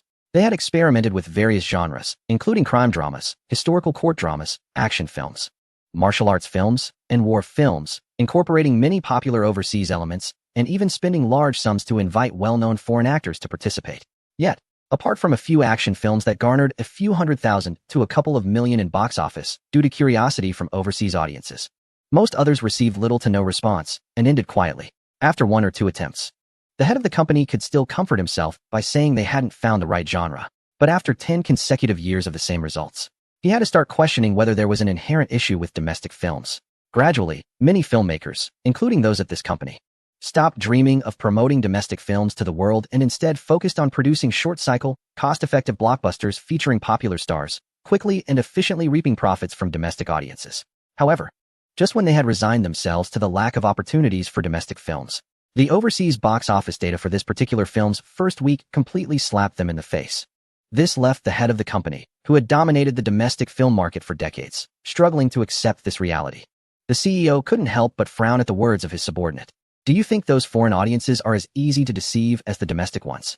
The Wandering Earth has no famous international actors, no renowned directors backing it. And even the original novel was written by the director himself. If the quality is poor, do you think people will pay to watch it? In fact, a few years ago, the CEO had also confidently collaborated with a certain production company to release a meticulously crafted kung fu film. With their help, major theaters in North America supported nearly 1,000 screenings simultaneously. However, the box office performance was disappointing, and just 3 days later, due to low attendance, the film was pulled from theaters. The overseas commercial film market is a ruthless capitalist system. As long as audiences are willing to pay for tickets, even a film about a terrorist attack in North America would get a screening. But if the film is subpar and fails to attract viewers, even a film that praises the country won't secure a slot. Thus, despite feeling unhappy, the CEO had to admit that to overseas audiences, The Wandering Earth certainly appeared to be of higher quality than the various films his company had previously produced. He felt disappointed that his subordinate lacked insight and attributed the success of The Wandering Earth in the overseas market solely to the production company. With such incompetent subordinates, it was no wonder that the project Fortress of Magic City had failed so miserably. Find me a reliable headhunting firm. Contact the assistant director of The Wandering Earth, a certain Lin Hao, and see if he is interested in leaving his current position to join us. Offer him an annual salary of $5 million, along with the resources from our company, and the opportunity to direct a film with a budget of $100 million. And make it clear that we want a sci-fi film. As the CEO, although he wasn't directly responsible for the film production, he was keenly aware of the crisis brought about by the explosive success of The Wandering Earth. Its popularity would undoubtedly invigorate the domestic sci-fi genre, but most of the directors and producers within his company were experts in comedy and romance, with little knowledge of sci-fi. The disastrous failure of the Fortress of Magic City project had already made the CEO realize the unreliability of his company's internal capabilities in producing sci-fi films. Therefore, he had to find a way to recruit talent from outside. He wanted to recruit Lu Lang, but knew that was impossible. The strategic director from a certain entertainment company was always by Lu Lang's side, providing whatever resources he needed, practically treating him like family. How could he possibly break into that? As the assistant director of The Wandering Earth, Lin Hao had naturally become the professional he was looking for regarding sci-fi films. Having participated in the entire filming process, Lin Hao should have at least a 70 to 80 chance of success in making a sci-fi film, right? The president of Hawaii was secretly pondering that since sci-fi films might be the future trend and have performed well in overseas markets. As a leading player in the domestic private film industry, Hawaii naturally could not fall behind. Not only Hawaii, but when the success of The Wandering Earth in overseas markets returned home, a large number of domestic film and television institutions began to stir. The immense popularity of The Wandering Earth felt like a fly in their soup. This likely indicated that the era of formulaic films centered around traffic stars was fading in the domestic market. It was no longer the case that template films could easily rake in box office revenue within a few months of production. The Fortress of Magic City was a clear example. Starring top domestic young idols and directed by a well-known romance film director with a hefty investment of $400 million. This seemingly foolproof combination surprisingly lost to a rookie director making their debut in feature films. The quality of The Wandering Earth was well understood by professionals in the domestic film industry, but it also left them feeling troubled. Originally, everyone was just going through the motions, with the market filled with poorly made films that audiences had no choice but to accept. However, with the emergence of The Wandering Earth, after tasting gourmet food, how could audiences tolerate the shoddy productions that resembled pig feed? In the past, there were no options. But now viewers would certainly not be as generous towards domestic poor-quality films. Most production companies in the domestic film industry were gritting their teeth in frustration, yet felt somewhat helpless. The pampered domestic audience would pressure them to improve the quality of domestic films through box office performance. The era that belonged to traffic stars and young idols in film seemed to be coming to an end. As the company responsible for the overseas distribution of The Wandering Earth, Longyin Group was obviously thrilled with the positive response from international markets. The last time there was such a strong reaction in overseas markets was nearly 20 years ago with the period action film Hero. Since then, the domestic film market had not seen any work of such caliber break through internationally. Box office numbers were secondary for an organization like Longyin Group with official attributes. The primary task was to spread domestic culture as widely as possible overseas. What surprised Longyin Group even more was that The Wandering Earth was a highly challenging industrial sci-fi film. Its positive impact on the domestic film market could not be compared to that of one or two action films. Furthermore, an unprecedented sci-fi film from the country could help improve the overseas audience's stereotypes about domestic cinema, showing them that filmmakers from the region could create not only action and martial arts films, but also remarkable sci-fi films with quality on par with Hollywood. Once upon a time, Hollywood's industrial sci-fi films and superhero movies, bolstered by their unparalleled large-scale production capabilities, dominated the domestic film market, indiscriminately harvesting box office revenue. In the vast land of the Dragon Kingdom, it seems unable to produce commercial films that can directly compete with others, relying instead on various protective measures for domestic productions to find a glimmer of hope. Ultimately, it has become yet another box office warehouse for a certain well-known film industry. This past has caused deep sorrow among the leaders of the Dragon Shadow Group, who even liken it to the humiliating history they wish to forget from a century ago. However, with the emergence of The Wandering Earth, they finally see hope for domestic films to participate in global competition. The competition in cultural and entertainment ideologies is just as significant as that in economic and military spheres. Only with more outstanding films like The Wandering Earth can they better resist the cultural invasion under the hegemony of the film industry behind it. On the other hand, besides Lu Lang and the creative team of The Wandering Earth, Dong Yinling is also pleasantly surprised by the film's performance in overseas markets. A month has passed since the film premiered on the first day of the Lunar New Year, and its tremendous success is beyond doubt. In just 30 days, the domestic box office has reached an astonishing 4 billion, entering the top 10 of the domestic box office rankings and breaking multiple historical records. This does not even account for the positive responses in overseas markets, and the film is far from being taken off screens. Currently, various professional film data analysis agencies in the country predict that The Wandering Earth will likely rank in the top 3 of the domestic box office totals. And when considering global box office figures, it will definitely be the champion. As someone who has supported Lu Lang from the very beginning, Dong Yinling's remarkable achievements with The Wandering Earth have become her most shining accomplishment as the strategic director of Byte's entertainment division. When Lu Lang was still a novice director, Dong Yinling began to engage and rally support for him. The strategic emphasis on developing science fiction films was also set by Dong Yinling. The series of bold actions attracted ridicule from the domestic film industry, and even senior executives within the group began to question it. However, with the spectacular emergence of The Wandering Earth, all the issues and doubts vanished in an instant. Dong Yinling's position as the strategic director of Byte's entertainment division has become incredibly stable, and she even has hopes of competing for one of the top positions within the group. Lao Gu. Wow, someone wants to poach me. Lu Lang was calculating how many points the box office of The Wandering Earth could bring him when assistant director Lin Hao excitedly rushed to his side, showing him a conversation with a headhunting company on his phone. 5 million annual salary. Directing a science fiction film with an investment scale of 100 million? Lu Lang raised an eyebrow at the conditions promised by the other party. 4 well-known directors in the country, these conditions might seem too meager, but for a newcomer like Lin Hao, who has yet to direct any major films, it was incredibly generous. Howsy, are you tempted? Lu Lang joked with his friend. I appreciate their vision, but despise their offer. It's too paltry. Are they looking down on someone? Of course, Lin Hao could not agree. As the assistant director of The Wandering Earth and Lu Lang's right-hand man, Lu Lang would never shortchange him. Once the revenue sharing for The Wandering Earth concludes and the points are credited, Lu Lang will allocate a sum of money as bonuses to the film's creative team. Lu Lang's technology company, which currently focuses on highly successful therapeutic prosthetic armor, combined with the subsequent collaboration with the space agency on a domestic version of the satellite program, is well-resourced and financially stable. To Lu Lang, money is just a string of numbers, and he certainly won't shortchange the team behind The Wandering Earth. Lin Hao, as the assistant director, helped Lu Lang resolve a multitude of complex logistical issues during filming.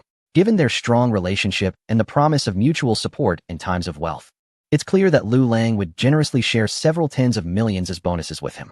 Well, considering the other party's keen insight, I'll recommend another candidate. Bai Fei, director Bai? Lin Hao recommended Bai Fei to the headhunting company that approached him, purely for amusement.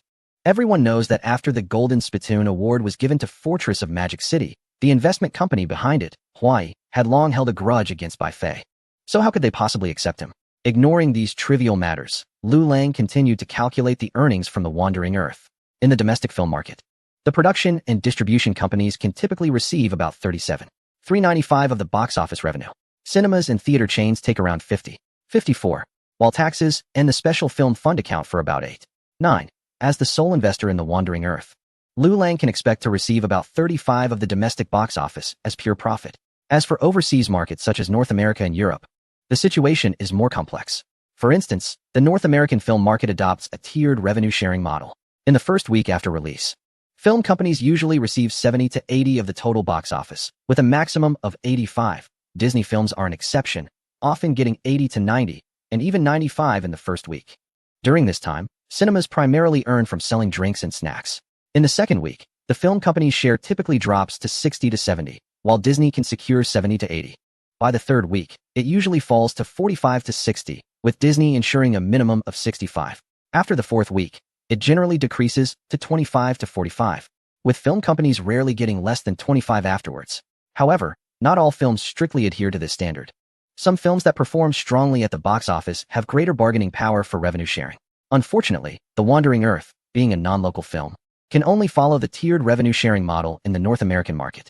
All things considered, Liu Lang can expect to receive around 25 of the after-tax revenue from the total box office in the overseas market during the first month.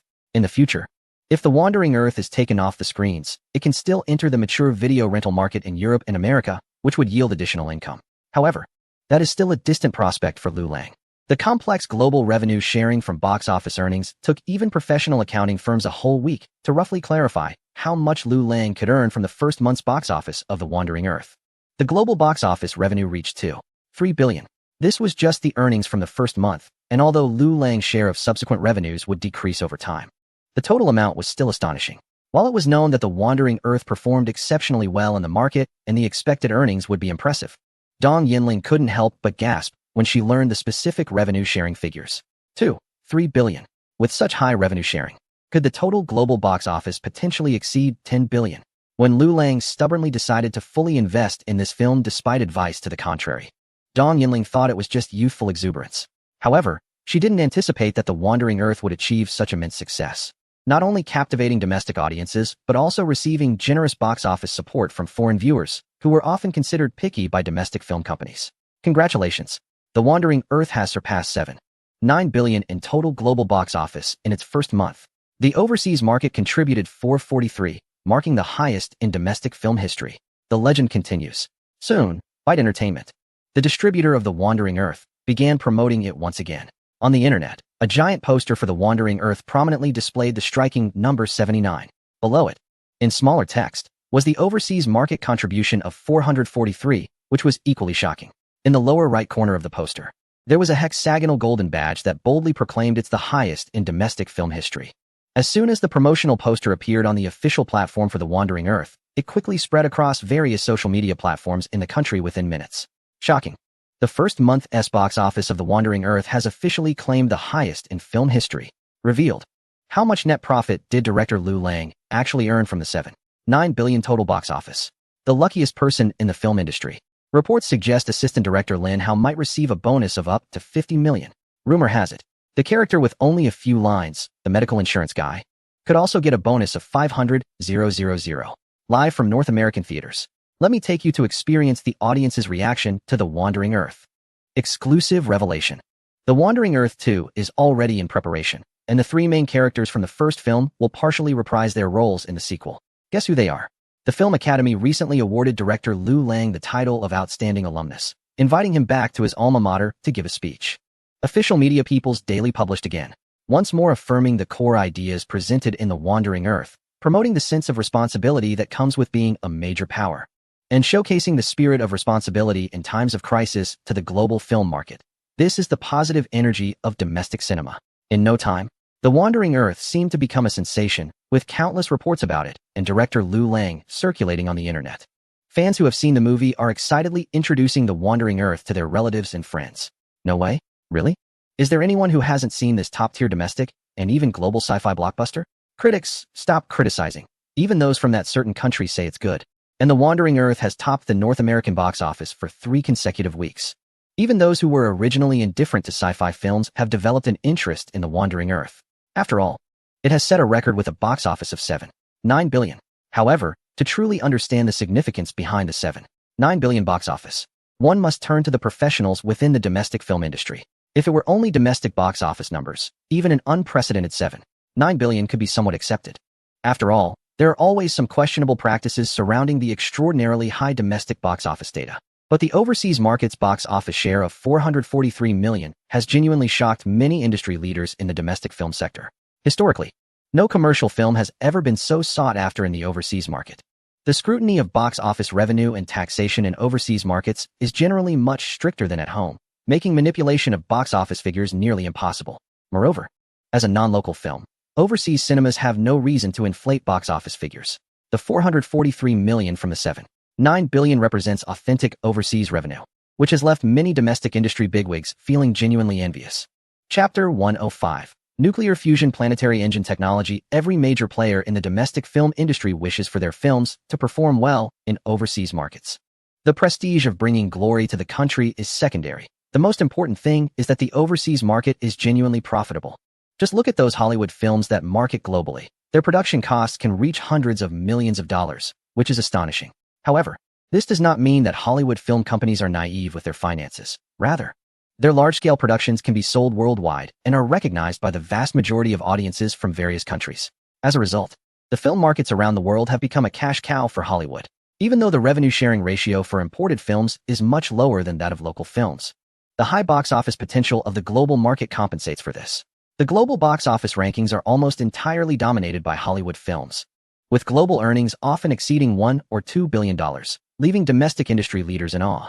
With guaranteed global box office revenue, Hollywood can sustain high-budget productions, high-cost productions, to some extent, stimulate the industrial development of Hollywood filmmaking, allowing for more funds to be allocated for special effects, equipment, and other optimizations. Consequently, Hollywood has established a deeper technological barrier in the global film industry, making sci-fi films and large-scale action films almost exclusive to Hollywood. Meanwhile, local filmmakers from other countries, such as those from certain regions, struggle to gain traction abroad, as overseas audiences do not respond positively to their productions. The domestic films they produce have a ceiling limited to the entire domestic market, with box office earnings reaching 5 billion Dragon coins almost being the maximum. Consequently, there is a natural need to control film production costs. The hundreds of millions of dollars spent by certain major film producers is simply unrealistic here. However, the emergence of The Wandering Earth has changed this situation. In its first month, it achieved a global box office of 7.9 billion Dragon coins, with nearly half of that coming from overseas markets. If this trend continues, could the global box office eventually exceed 10 billion Dragon coins? That is a staggering figure that even the big players in the domestic film industry wouldn't dare to dream of. It would secure a remarkable position on the global box office chart. This is also why the distributor has been so aggressive in its promotions. Look, these established domestic producers have been working in this market for so long, and yet have not achieved notable results. The distributor has chosen to take a shortcut and expand into international markets. The first film released, The Wandering Earth, has made waves in overseas markets. It showcases the kind of large-scale sci-fi production typically associated with major studios, far surpassing the domestic romance and comedy films. The performance of The Wandering Earth in international markets has also sparked envy among the established domestic producers. As a result, they have begun investing heavily to recruit the few available talents in sci-fi film production. The prices for various original sci-fi novels and comics have also surged due to their bidding wars. Numerous sci-fi themed films and TV series have started to be frequently greenlit. Regarding the shockwaves caused in the domestic film industry by The Wandering Earth, Liu Lang has not been overly concerned. It has been more than a month since the film's premiere, and the revenue from box office shares has started to flow into his account. With the Dragon Shadow Group guaranteeing the domestic box office shares, the cumbersome processes have been greatly simplified, allowing the initial tens of billions of funds to arrive quickly. However, the subsequent domestic box office earnings will take 35 months to settle. As for the overseas box office share, the procedures are even more complicated, with different countries, various film markets, numerous cinema chains, and diverse tax systems and review mechanisms. Liu Lang knows that to receive the full share of overseas box office earnings from The Wandering Earth, he will have to wait at least 6 to 12 months. With the involvement of the Dragon Shadow Group, he is not worried about any issues regarding overseas box office earnings. However, the lengthy wait still causes him some concern.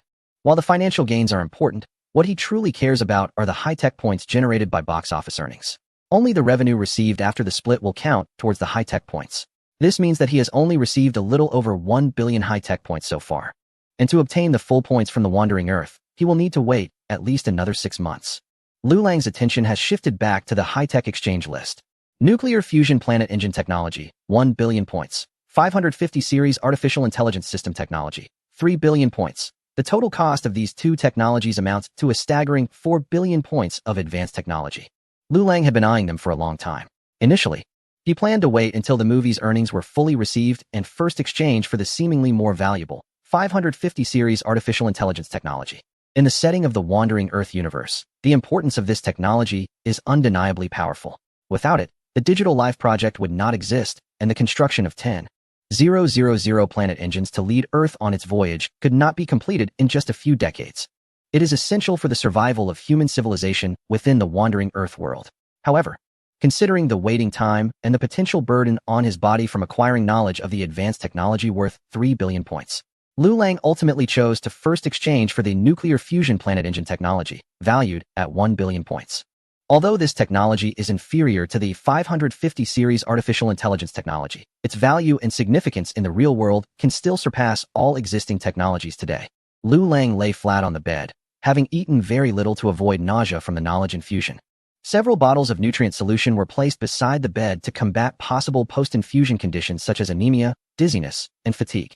An emergency contact controller was also nearby, allowing him to summon emergency medical services at the press of a button. With everything ready, Liu Lang began the knowledge infusion process. The previous infusion of space elevator technology had caused him to faint for several minutes. This time, the nuclear fusion planet engine technology, valued at 1 billion points, kept him lying in bed for a full hour. When Liu Lang opened his eyes and felt his weakness, he hurriedly consumed 2 bottles of special nutrient solution. His mind was flooded with knowledge about nuclear fusion and planet engine construction technology. The overwhelming sensation of being enveloped by a vast amount of knowledge, akin to a tipsy intoxication, left Liu Lang momentarily dazed. At that moment, his phone, placed aside, suddenly rang. "Hey, bro, we've been on break for over a month. When are we starting the filming of Wandering Earth 2? In Liu Lang's plan, the story of the original Wandering Earth novel could not possibly be told in just one film. Even though the first film he shot was nearly 3 hours long, by the end credits of the first movie, Earth was still just finishing preparations for its interstellar journey, about to embark on a grand journey expected to last 500 years. Moreover, based on the exchange points for various technologies on the advanced technology list of Wandering Earth, at least over 4 billion points would be needed to exchange for all of them. This is certainly not something that could be resolved with just one film. The planning for the second installment of The Wandering Earth began even before the first film was shot by Liu Lang. As Liu Lang's right-hand man, the deputy director Lin Hao, who was responsible for the crew's logistics, naturally understood his plans. The second part is definitely going to be made. However, before the actual filming begins, some necessary preparations must be made. Liu Lang started to think about how to specifically shoot The Wandering Earth 2. He decided to rearrange the order of the first 2 films and treat the more mature and spectacular The Wandering Earth 2 as his first feature film. While achieving the expected success, Liu Lang also pondered how to approach the second installment to avoid the common issue of sequels suffering from a decline in quality. The first thing that came to his mind was on-location shooting. The space elevator built during the first film, although a simplified version, allowed countless viewers to experience a level of realism that CG effects could not match. To this day, the space elevator ranks highly in online polls regarding the most impressive scenes from the Wandering Earth films. Therefore, Liu Lang wanted to replicate this sense of impact from real-life filming in the second part. As for where to start, Liu Lang first thought of the magnificent planet engines. With the fame from the first film, preparations for the second part would be much easier. Many actors and behind-the-scenes workers had sent self-recommendation letters to our crew, and numerous people were trying to leverage connections to get roles in the second part, including several well-known first- and second-tier actors. Lin Hao eagerly explained to Liu Lang that the first installment of The Wandering Earth was both critically acclaimed and commercially successful, even performing well in overseas markets, which made domestic actors extremely envious. They had once looked down on The Wandering Earth, but now they regretted it immensely. Actors like Wang Ji and Ning Li, who had previously been minor roles in the domestic film industry, saw their worth soar, multiplying tenfold or more. Hua Zai also solidified his position among Hong Kong stars thanks to this film.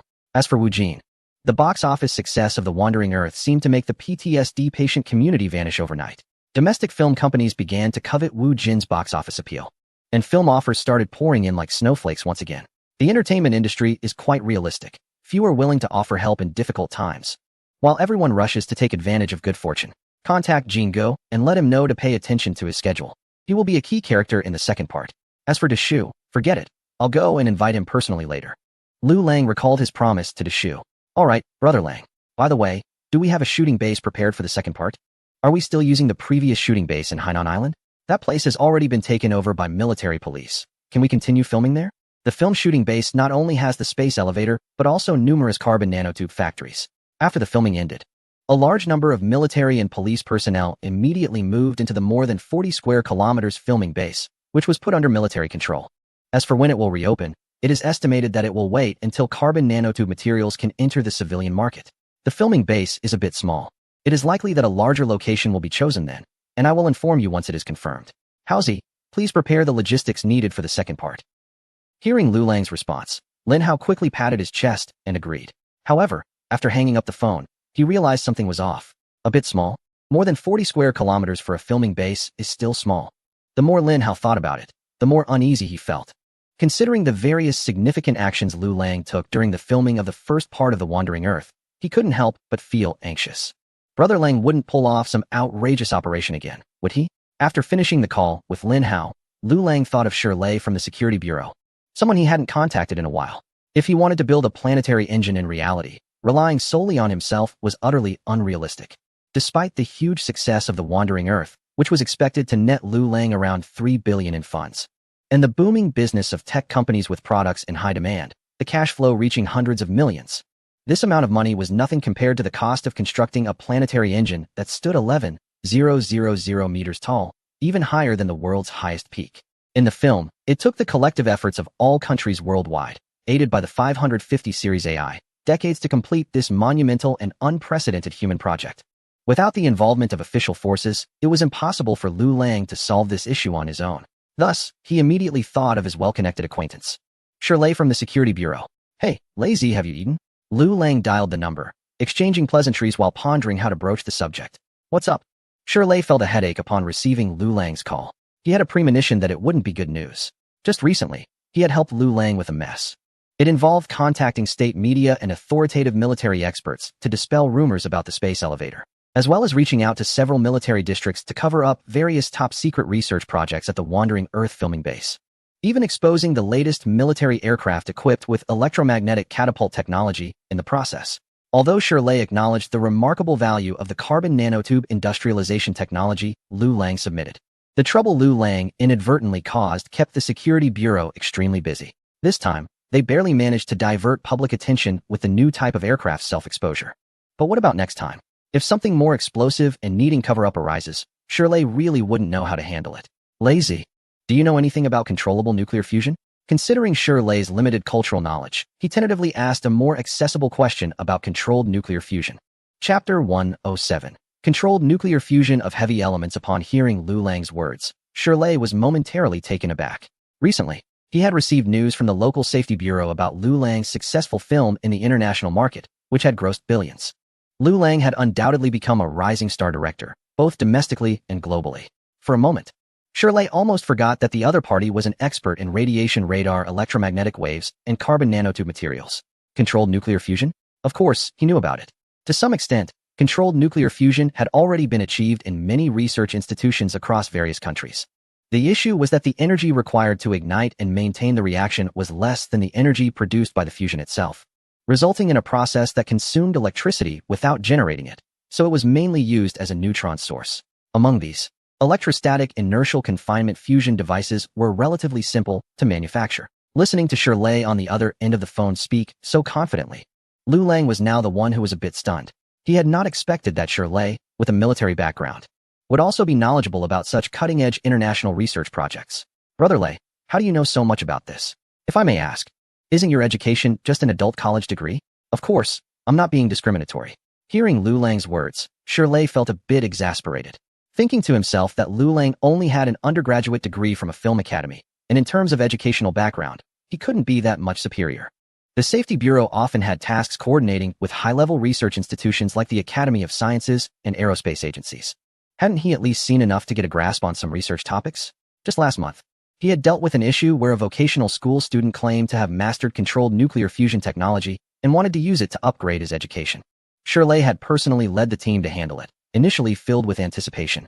But it turned out that the guy was just working on an electrostatic inertial confinement fusion device, which had almost zero practicality, leaving them disappointed. Oh, did he manage to upgrade his education? Of course not. If he could achieve nuclear fission, it might have been a different story.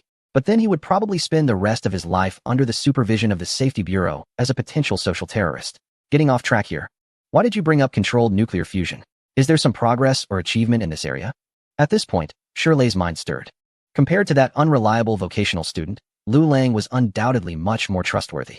Despite Lu Lang's education being just an undergraduate from a film academy, he had provided significant research contributions in radiation radar electromagnetic wave shielding devices and carbon nanotube materials for industrial mass production. No matter how disparate Lu Lang's two identities as a director and a researcher were, the Safety Bureau should give him the appropriate attention based on his research achievements alone. However, controlled nuclear fusion, which belonged to the field of nuclear physics research, was vastly different from carbon nanotube materials and radar electromagnetic wave technology. Although in Shirley's mind, Lu Lang is a remarkably gifted self-taught research giant, he does not believe that Lu Lang can make any astonishing breakthroughs in controlled nuclear fusion. After all, this issue has troubled scholars in the field of nuclear physics worldwide for decades. It actually does relate. What I mean is the controlled nuclear fusion of heavy elements. Controlled nuclear fusion of heavy elements. This really touches on Shirley's knowledge blind spot.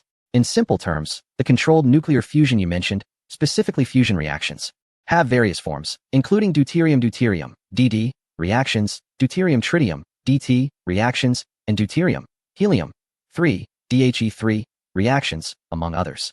Currently, the fusion community generally believes that the DT reaction is the easiest fusion reaction to achieve because it requires the lowest triple product, meaning the reaction conditions are the easiest to meet. Scientists from various countries are working hard to achieve stable combustion of DT fusion reactions. He3 is almost non-existent on Earth, but is abundant on the Moon. It is one of the decay products of T. D and T are isotopes of hydrogen, H. D is quite abundant in seawater, and can almost be considered inexhaustible. However, T is different. There are only about 36 kilograms of T distributed throughout the entire Earth, both above and below, making it impossible for people to utilize.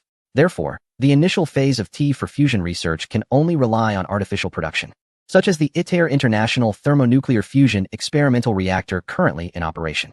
Currently, the main method of T production worldwide uses canned heavy water reactors, which produce about 100 G of T per year, while a 1 gigawatt fusion power plant consumes about 56 kilograms of T annually.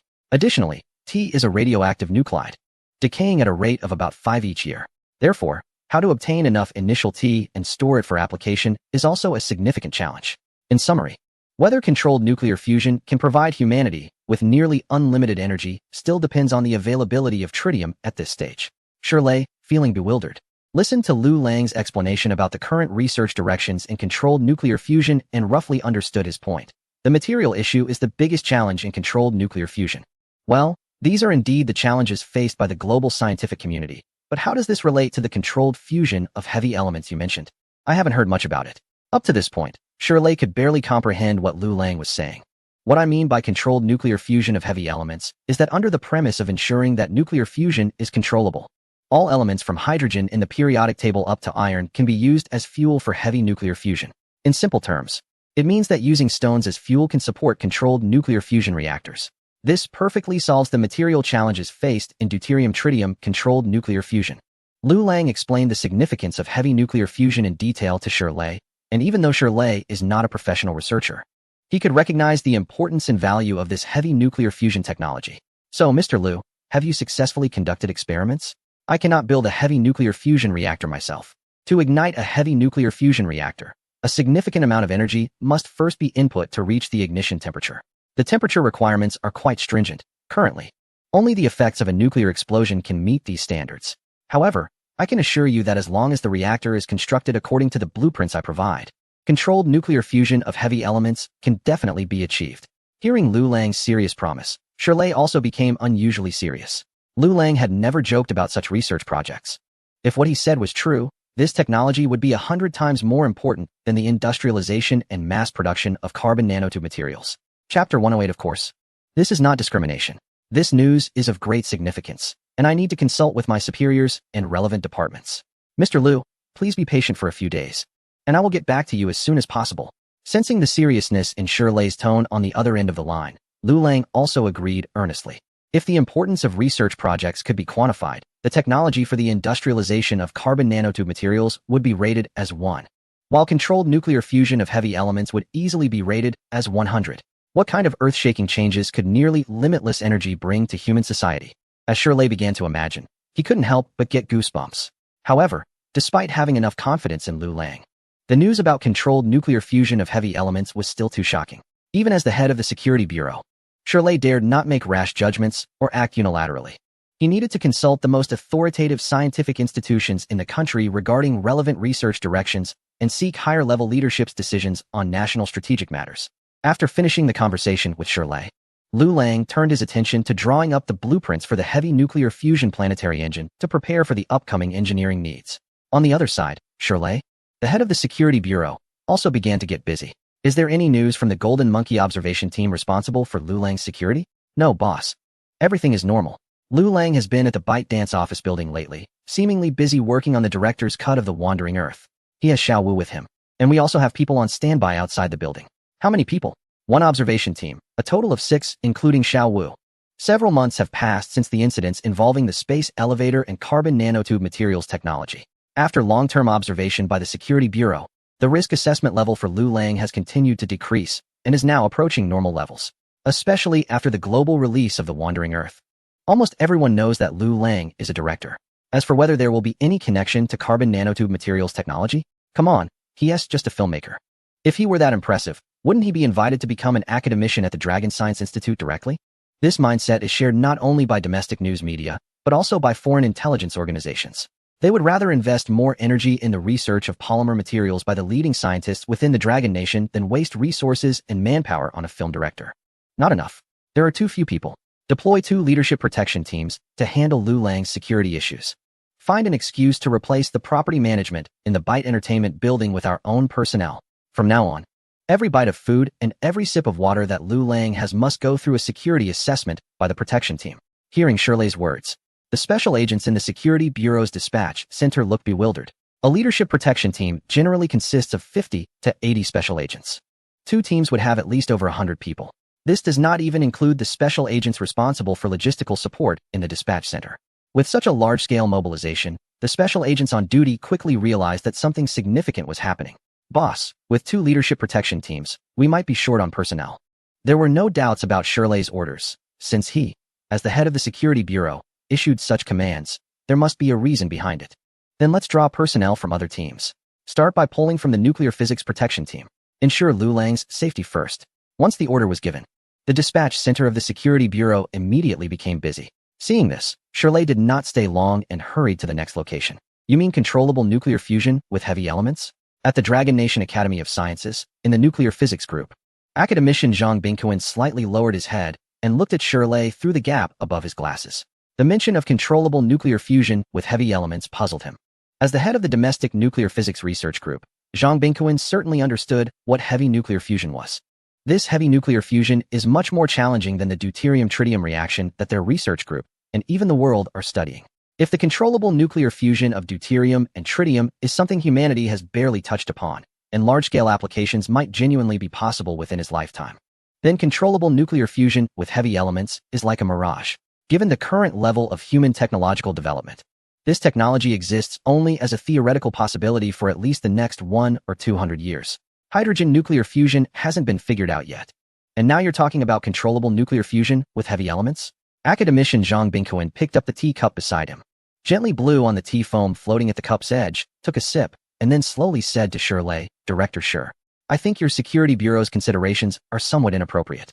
You shouldn't take these controllable nuclear fusion claims too seriously. Just like last time, that technical school student was making a fuss about achieving controllable nuclear fusion, but in the end, it turned out to be just a static inertia confinement fusion device. Many capable high school students abroad can replicate that using online tutorials. If he were a high school student, giving him A3 Good Student Certificate would be about right. How could he possibly use this to get an exception for higher education admission to prestigious universities? The existence of grassroots scientists like this often raises the question of educational qualifications as a distinguishing factor, particularly for those with below graduate degrees. Of course, I don't mean to discriminate. As academician Zhang Bingquan spoke, he seemed to sense a resentful gaze from Shirley. It suddenly occurred to him that the head of the Security Bureau in front of him came from a military background and only had an adult college degree.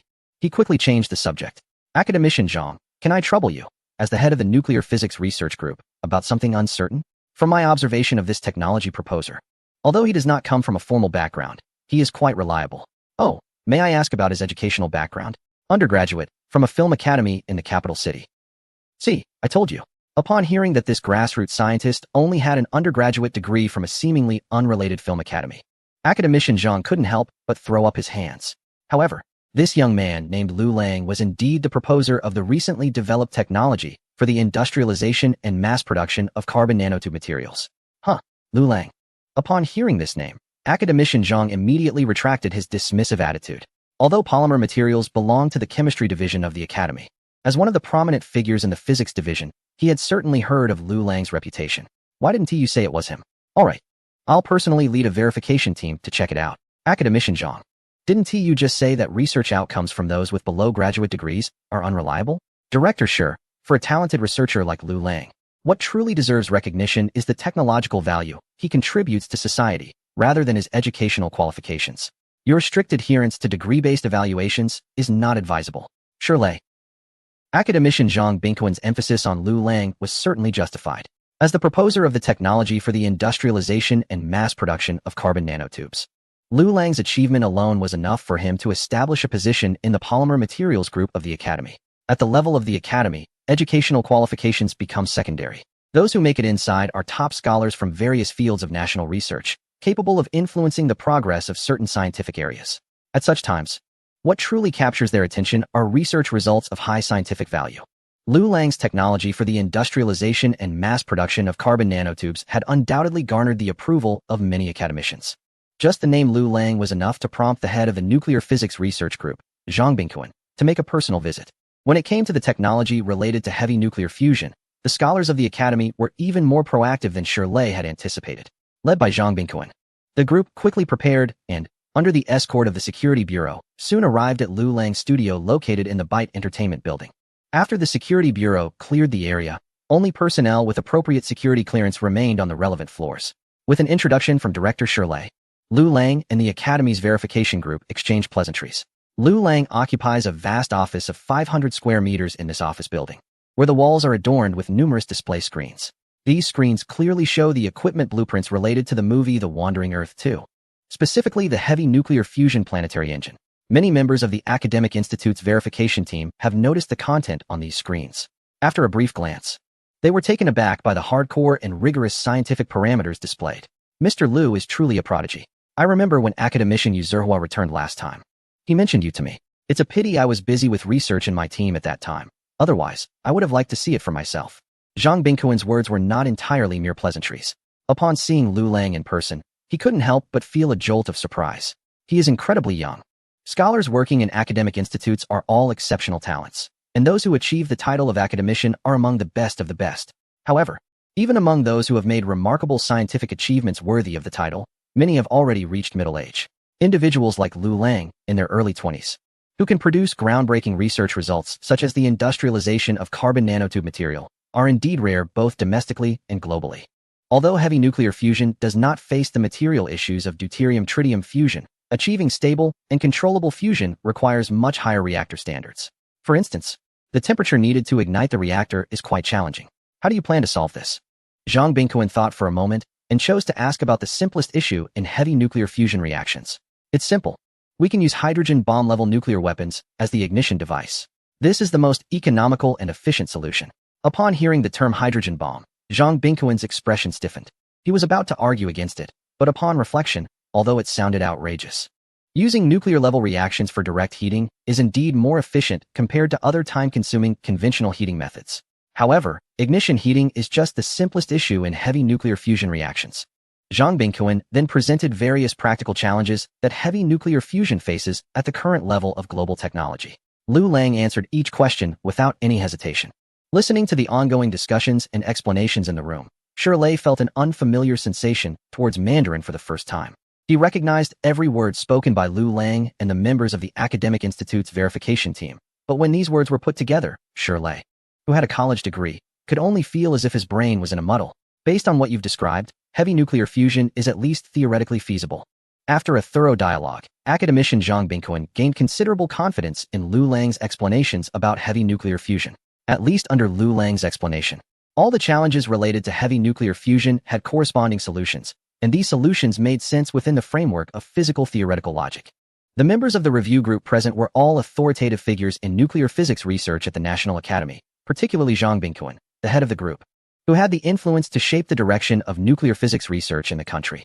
Upon hearing the affirmation from others, Shirley let out a sigh of relief, feeling a flicker of excitement within. Could it be that he would truly witness the full application of nuclear fusion in his lifetime? Since the theoretical validation had been successful, it shouldn't be too far from large-scale application, right? Hearing Shirley's words, everyone in the office turned to look at him. It wasn't that simple. Nuclear fusion had never been studied in depth on a global scale.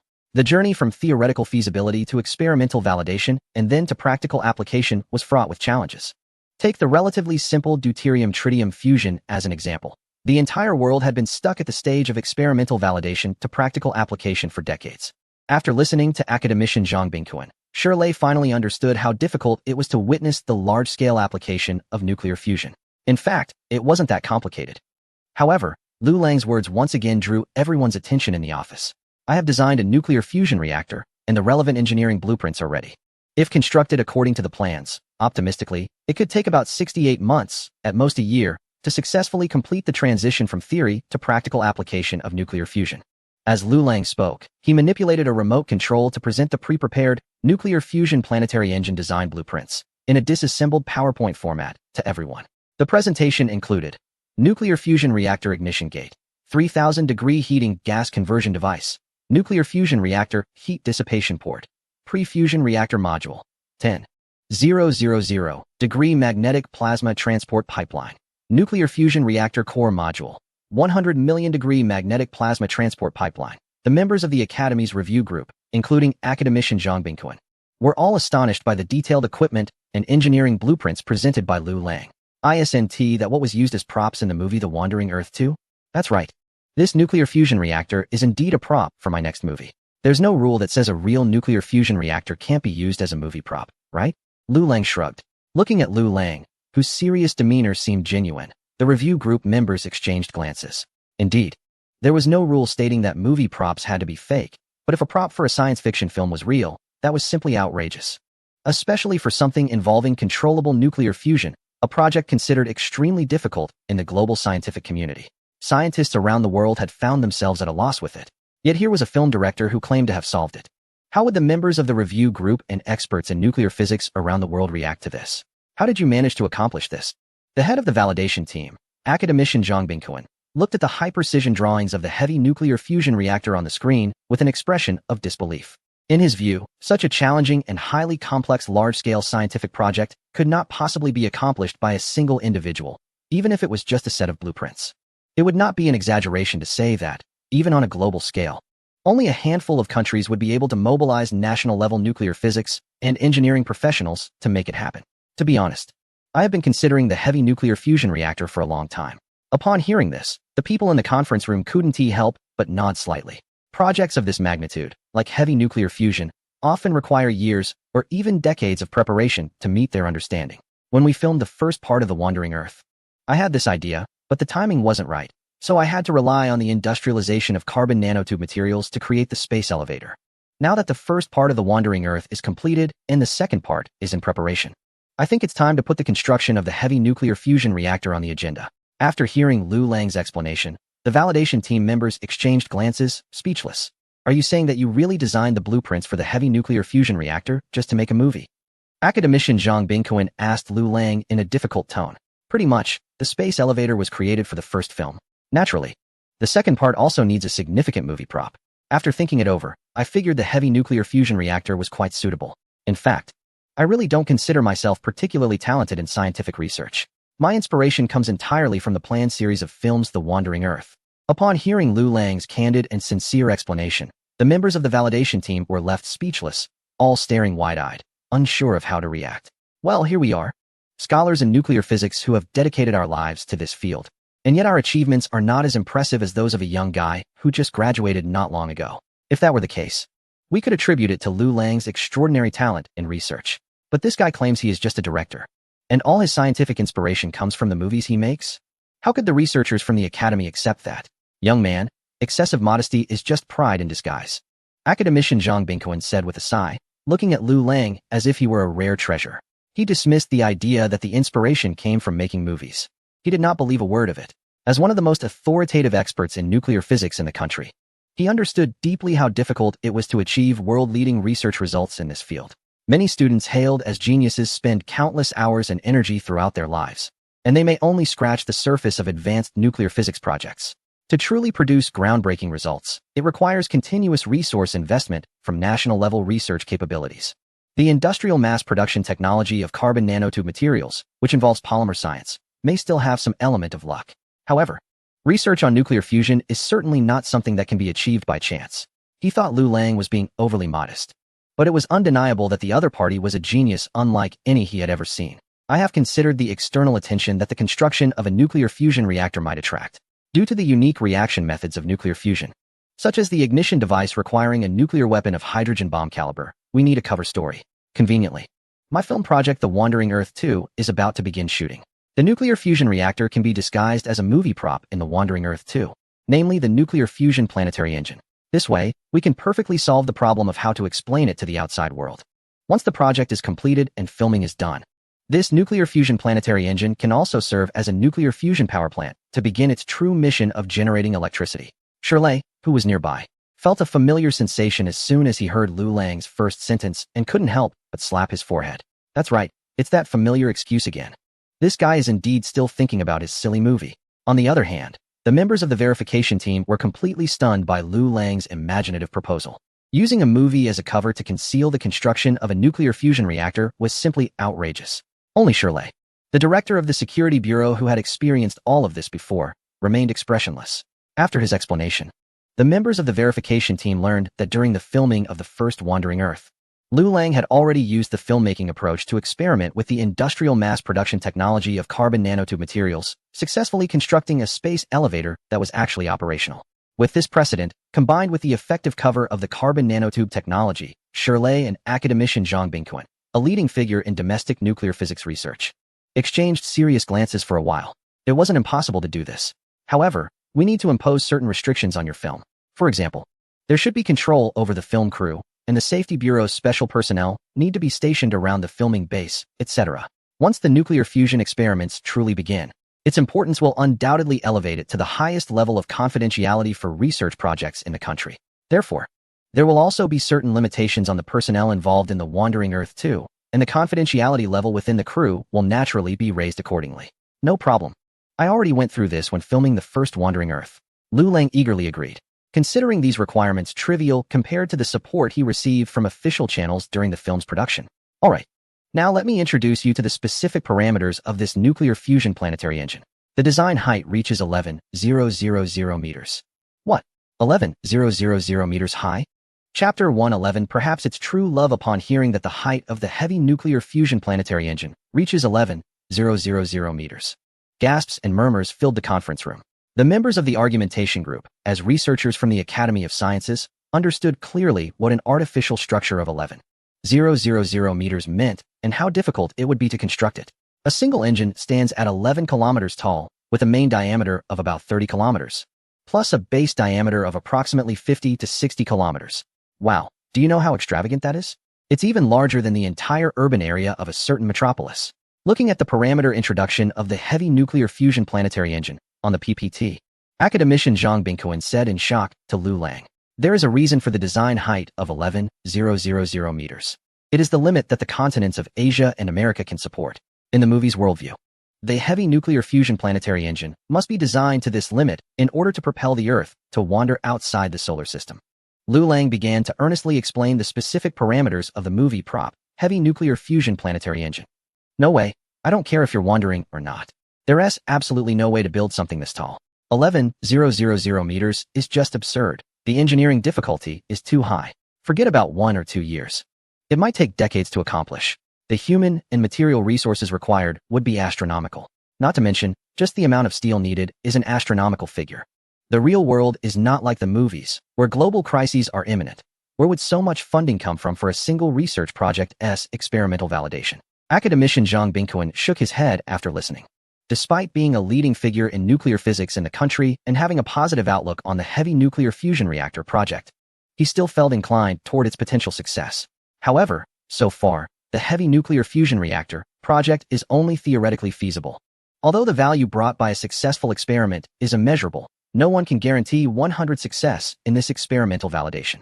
If it fails, the massive resources consumed for the 11,000-meter heavy nuclear fusion planetary engine would be wasted. No one can bear such a responsibility. In fact, it doesn't have to match the parameters in the movie. After all, we're not actually trying to push the Earth out of the solar system. Seeing the originally serious expressions of academician Zhang Bingquan and others looking at him, Lu Lang's mouth curled slightly. About 3,000 meters would be enough. With the right filming angles and methods, the visual effect presented wouldn't differ much from that of 11,000 meters.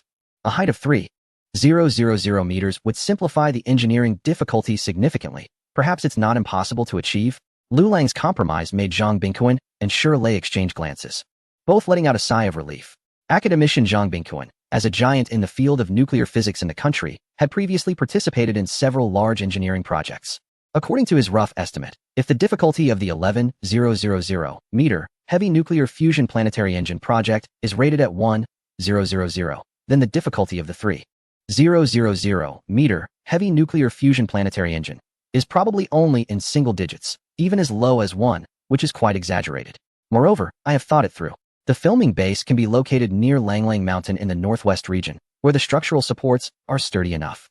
The surrounding area is sparsely populated, making it convenient to implement military control, which is just right for related confidentiality work. Additionally, Langlang Mountain is just over 800 meters high, and we can excavate the mountain, reinforce it, and use it as the outer shell of the heavy nuclear fusion planetary engine. This way, it can save 80 of the foundational construction materials. With the protection of the mountain shell, the heavy nuclear fusion reactor inside the heavy nuclear fusion planetary engine can also be safeguarded against nuclear strikes. Lu Lang swiped on the touchscreen display, explaining his pre-planned design to Zhang Bingquan and Shirley. You didn't prepare this in advance, did you? Is the 3,000-meter heavy nuclear fusion planetary engine the real plan you're ready to implement? Shirley felt a twitch in his eyelid, sensing that everything seemed to be premeditated by Lu Lang. Lu Lang smiled shyly in response, but did not elaborate much. If he had initially proposed constructing a 3,000-meter heavy nuclear fusion planetary engine, Zhang Bingquan and Shirley would have definitely rejected it. However, by first discussing the 11,000-meter heavy nuclear fusion planetary engine plan, and then, after a rejection, reluctantly revealing the actual 3,000-meter plan, they would be more inclined to reconsider after having already turned Lu Lang down once. Compared to the difficulty of the 11,000-meter project, while the 3,000-meter project is still quite challenging, it seems somewhat acceptable. Academician Zhang Bingquan thought carefully and found Lu Lang's plan to be very thorough. Moreover, he himself was optimistic and looked forward to this heavy nuclear fusion reactor research project. I will personally explain the situation to the higher-ups. If all goes well, we can initiate the project within a week or two, Zhang Bingquan said to Lu Lang solemnly. The feasibility of Lu Lang's plan was high, and he was prepared to expedite this research project into the implementation phase. Great. I will also contact the production team and ensure we coordinate our actions. Lu Lang was thrilled after receiving the other party's commitment. The long-awaited project The Wandering Earth 2 was finally about to enter the preparation stage. With the experience from the first film, the heavy nuclear fusion planetary engine, which would serve as an important movie prop, would be constructed by the official team.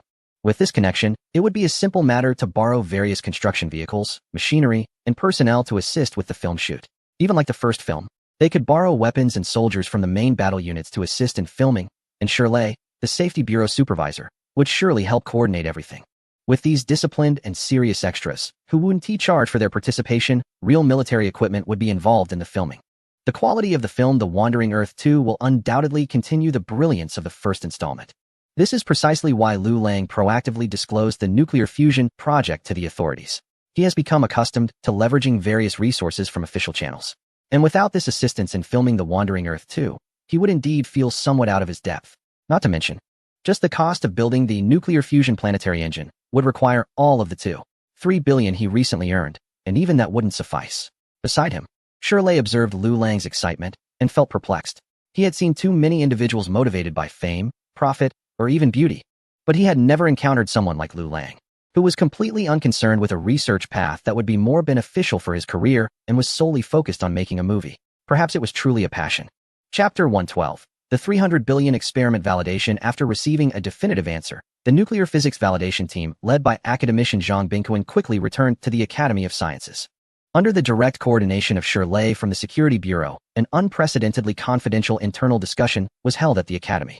Almost all participants were academicians or those on the verge of becoming academicians, each a leader in a frontier technology field both domestically and internationally.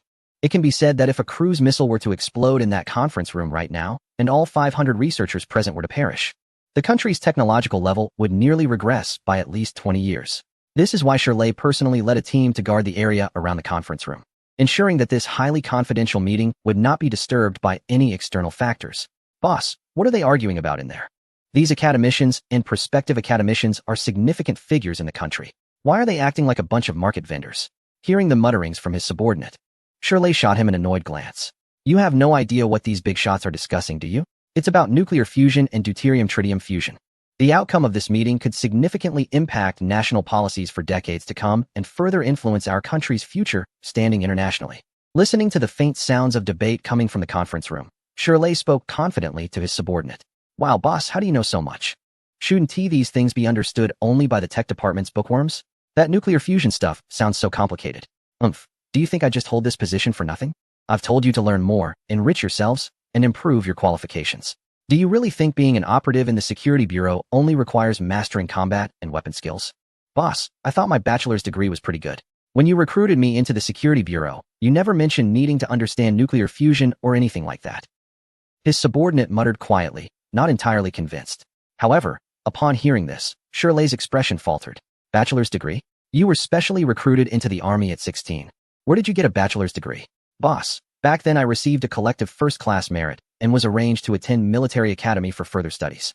After graduation, I was awarded a bachelor's degree. I thought it wouldn't be of much use. After all, when encountering those foreign spies and assassins, they won't surrender just because I have a degree. It all comes down to knives and guns. Listening to his subordinate, Shirley opened his mouth as if to say something, but held back. After giving his subordinate a glare, he reluctantly left. I oppose. To validate an experiment. Do we really need to make such a big fuss? If the experiment fails, won't such a huge sum of money be wasted? At the very least, we should wait until the experimental validation is successful before taking action, right? I won't say much, but this 300 billion. If you give half of it to our genetics and cell biology department, we can produce results at the academician level within 2 years. Zhang Bingquan. Unless you explain yourself today, I won't sign. You and the Nuclear Physics Research Group have been working on controllable nuclear fusion for years. Who doesn't know that this won't yield results in a short time? In the conference hall, hearing the dissenting voices from colleagues, academician Zhang Bingquan felt a headache coming on. Despite being a leading figure in domestic nuclear physics research with a high level of recognition, the few old-timers voicing opposition in the meeting room were also prominent figures. Renowned in the Academy of Sciences and leaders in several cutting-edge research fields, their words carried as much weight as his own. He had already convinced the authorities to allocate an initial 200 billion, followed by another 100 billion. Totaling 300 billion for the validation of the heavy nuclear fusion reactor research project. However, given the large scale of funding involved, he still needed to persuade his peers in the academy to sign off on it, requiring at least half of them to agree before the project's validation could officially commence. If the heavy nuclear fusion reactor had already passed experimental validation and entered the practical application stage, then not to mention 300 billion, even if it doubled, the research bigwigs present would have no reason to refuse. After all, the prospects of controllable nuclear fusion were clear to everyone. But right now, this heavy nuclear fusion project had just passed theoretical certification, and it was even more challenging than deuterium-tritium fusion. In research, everyone lacks funding, and the bigwigs at the academy would rather allocate this 300 billion to other projects that are more likely to yield results than spend it on something as unreliable as heavy nuclear fusion. Let me say something fair. 300 billion is indeed too much. We are not unreasonable people, and the experimental validation doesn't require such a large sum. However, since the theoretical certification has passed, if controllable nuclear fusion can indeed succeed, that would be fantastic, and there's no need to be so harsh. Let's all take a step back. At this moment, an old academician holding a thermos cup with ginseng came out to mediate. Zhang Bingquan turned his head to see it was academician Yu Zihua from the Department of Applied Chemistry. As an academician of the Academy of Sciences, there is originally no hierarchy among senior academicians, including Zhang Bingquan and Yu Zihua. If one had to say who has a more prominent reputation and can command more respect, it would depend on the research achievements of their respective research groups. Since acquiring the industrial mass production technology of carbon nanotube materials provided by Lu Lang, The Polymer Materials Research Group, led by Yu Zhihua in the Department of Applied Chemistry, has gained significant recognition within the academy. In just half a year, various application schemes for military equipment using carbon nanotube materials have matured due to their efforts. It won't be long before carbon nanotube materials are introduced into the civilian materials sector. This will undoubtedly cause a great sensation both domestically and globally, heralding a revolutionary change in the materials industry worldwide. With the support of the industrial mass production technology for carbon nanotube materials, the Department of Applied Chemistry has subtly risen to the forefront of discourse within the academy. This is why academician Yu Zhihua is qualified to act as a mediator among the senior academicians. Old Yu, do you still remember Lu Lang? Upon hearing Zhang Bingquan's words, Yu Zhihua was momentarily taken aback. Of course I remember. The industrial mass production technology for carbon nanotube materials in our department was provided by him. The young man is incredibly talented and has great potential, but it seems he is not focused on a research career. I originally hoped to bring him into the academy. Yu Zhihua sighed regretfully. You might not believe it, but the theoretical scheme for nuclear fusion was also provided by Lu Lang. I merely verified it according to his ideas. At this, the entire room was stunned. Chapter 113. Lu Lang, again Lu Lang? The academicians and prospective academicians present in the conference room were astonished. They had heard Lu Lang's name before. When academician Yu Zhihua of the Department of Applied Chemistry announced that the industrial mass production technology for carbon nanotube materials had finally made a breakthrough, it left many prominent figures in the academy envious. This technology, with its broad application prospects and profound significance in both military and civilian fields, was precisely what all the big names in the academy sought to achieve breakthroughs in their respective research areas. When academician Yu Zhihua revealed Lu Lang as the proposer of the industrial mass production technology for carbon nanotube materials, Lu Lang's name became legendary within the academy. It was not just because of the importance of this technology, but also because the proposer, Lu Lang, was only in his early 20s and was not a formally trained researcher. His main profession was a director, completely unrelated to scientific research. What was even more absurd was that after proposing the industrial mass production technology for carbon nanotube materials, Lu Lang did not abandon his directing career, which left countless researchers in the academy bewildered. A groundbreaking research achievement like the industrial mass production technology for carbon nanotube materials, which could easily earn Lu Lang an academician-level title, could allow him to stand firm in the domestic and even global scientific community. In this situation, Lu Lang still chose to develop in the film and television industry, giving up the readily available honor of being an academician. It's not just ordinary researchers who find this perplexing. Even many prominent figures in the academic community are baffled. The social status and official recognition of an academician far outweigh those of a director in the film industry. Even if a director reaches the top level in the domestic industry, they would still not gain acknowledgement from these academic elites. If it weren't for the confidentiality required before the commercialization of carbon nanotube material technology, the authorities would have likely awarded Lu Lang a Technology Advancement Prize long ago. Veteran academician Yu Zhihua has repeatedly stated that the doors of the Academy of Sciences will always be open for Lu Lang, as long as Lu Lang is willing. He can join the Academy at any time and conduct his subsequent research with the support of the Academy and official resources. However, Lu Lang has never responded directly to this, so the matter gradually faded away. Unexpectedly, half a year later, Lu Lang's name resurfaced in conversations among the influential figures of the Academy. Lu Lang? Heavy nuclear fusion? How is that possible? Academician Yu Zhihua was bewildered. Just like many others present, he felt that the leap from polymer materials science to nuclear physics engineering was too vast. Even though Lu Lang is a rare research genius in his eyes, it is hard for him to accept that Lu Lang could cross disciplines to such an extent. Yes, it is indeed Lu Lang. A few days ago, I took the nuclear physics research team to verify his theory on heavy nuclear fusion reactions on site. At least theoretically, I couldn't find any flaws in his proposal. The design plan Lu Lang made for the heavy nuclear fusion reactor honestly made me think it was a plan created by foreign nuclear physicists dedicating their efforts for years, if not longer. The detail of his plan and the rigor of his deductions are not something an amateur scientist could produce. Moreover, what astonished me even more was that this plan was entirely done by him alone.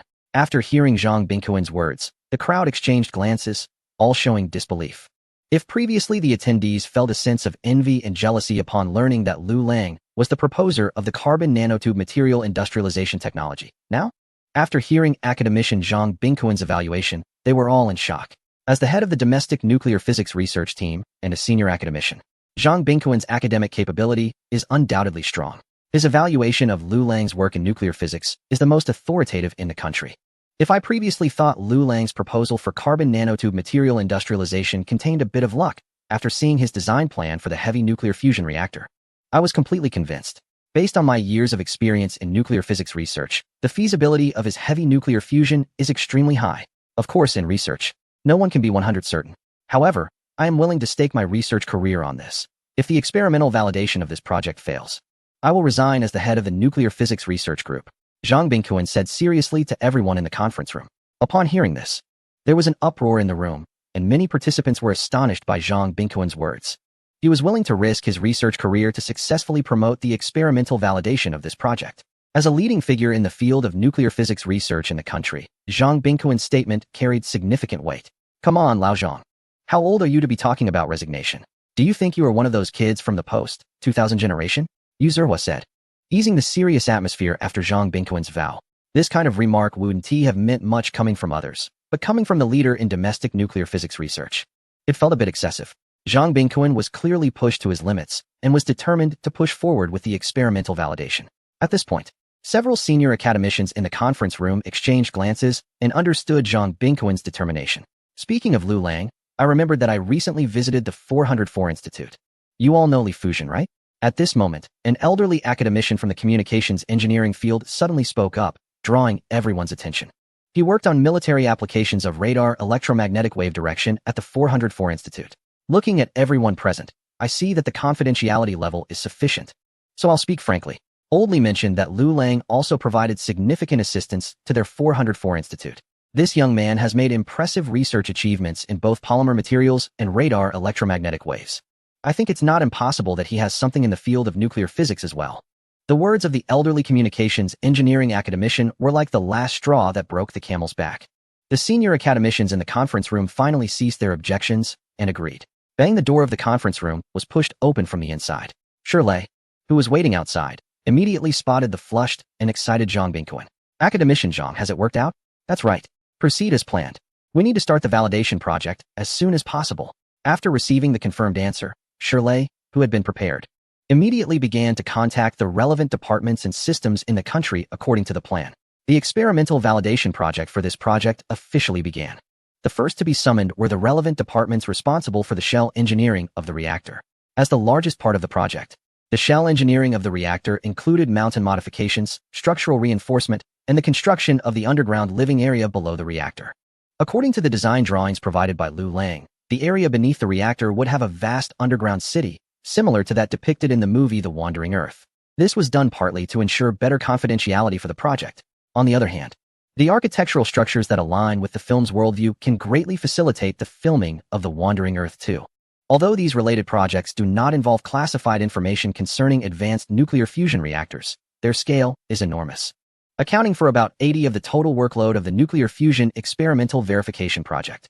Therefore, a large number of engineering companies with official backgrounds, major engineering machinery units, and construction departments have received summons.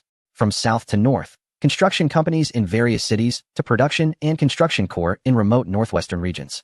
Engineers from hundreds of large engineering firms and over 500,000 workers have been called upon, representing various dialects and regions. This does not even include the number of ordinary workers responsible for construction in non-sensitive peripheral areas. Trucks and trains laden with various steel, cement, and other construction materials are converging from all directions towards the center of the construction site. As for the core components of the nuclear fusion reactor, including sensitive parts related to the reactor equipment, they are all under the supervision of Zhang Bingquan, the leader of the nuclear physics research group, with Shirley, the head of the safety bureau, serving as a safety consultant. The National Nuclear Engineering Project team is responsible for the construction and assembly of these sensitive components. The entire country's construction forces have begun to operate like a tightly wound machine, moving into high gear. However, such a massive engineering operation naturally attracts a lot of attention. When people see trucks loaded with materials on the highways and trains continuously transporting towards the northwest, this unmissable large-scale movement sparks heated discussions among netizens. Wow, have you heard? The country has discovered vast oil fields in the northwest, and now people from the construction corps are being sent over to cultivate the land. Really? I live near the railway, and for the past few days, trains have been non-stop heading northwest. I've noticed that they seem to be carrying construction materials. Where did you get this information? A friend of mine works at a state-owned enterprise in the capital, and he said that all the engineering companies with official backgrounds are being sent to the northwest. What else could prompt so many official engineering firms to mobilize? Don't say it like that. Maybe our country is developing some new type of nuclear weapon? After all, Our first atomic bomb and hydrogen bomb were both developed in that region of the Northwest, right? Maybe it really is. No wonder there's been no official word. Something significant must be happening. On the domestic internet, more and more people are beginning to pay attention to this large-scale engineering operation led by official forces. As discussions grow, the speculations about the reasons behind this operation become increasingly outrageous. Some say it's the discovery of new oil fields. Others suggest it's related to the testing of new nuclear weapons, and some even speculate whether it might be a prelude to localized warfare. Various opinions are swirling online, and as public sentiment continues to escalate, the authorities finally begin to respond directly to the situation. The country's next 5-year plan, Focus on the Northwest. A grand infrastructure initiative aims to support the underdeveloped regions in the Northwest through large-scale infrastructure construction actions, including, but not limited to roads, bridges, reservoirs, and railways. To optimize the business environment in the Northwest, stimulate local production and consumption capacity, and expand domestic demand, a government-led infrastructure construction plan is underway. A series of official media platforms, newspapers, and television news programs have launched extensive promotions, characterizing this action as the government's support for the underdeveloped Northwest regions. There has long been a saying domestically that to get rich, one must first build roads. And the large-scale infrastructure initiative to support the Northwest has historical precedents that the public is willing to believe in.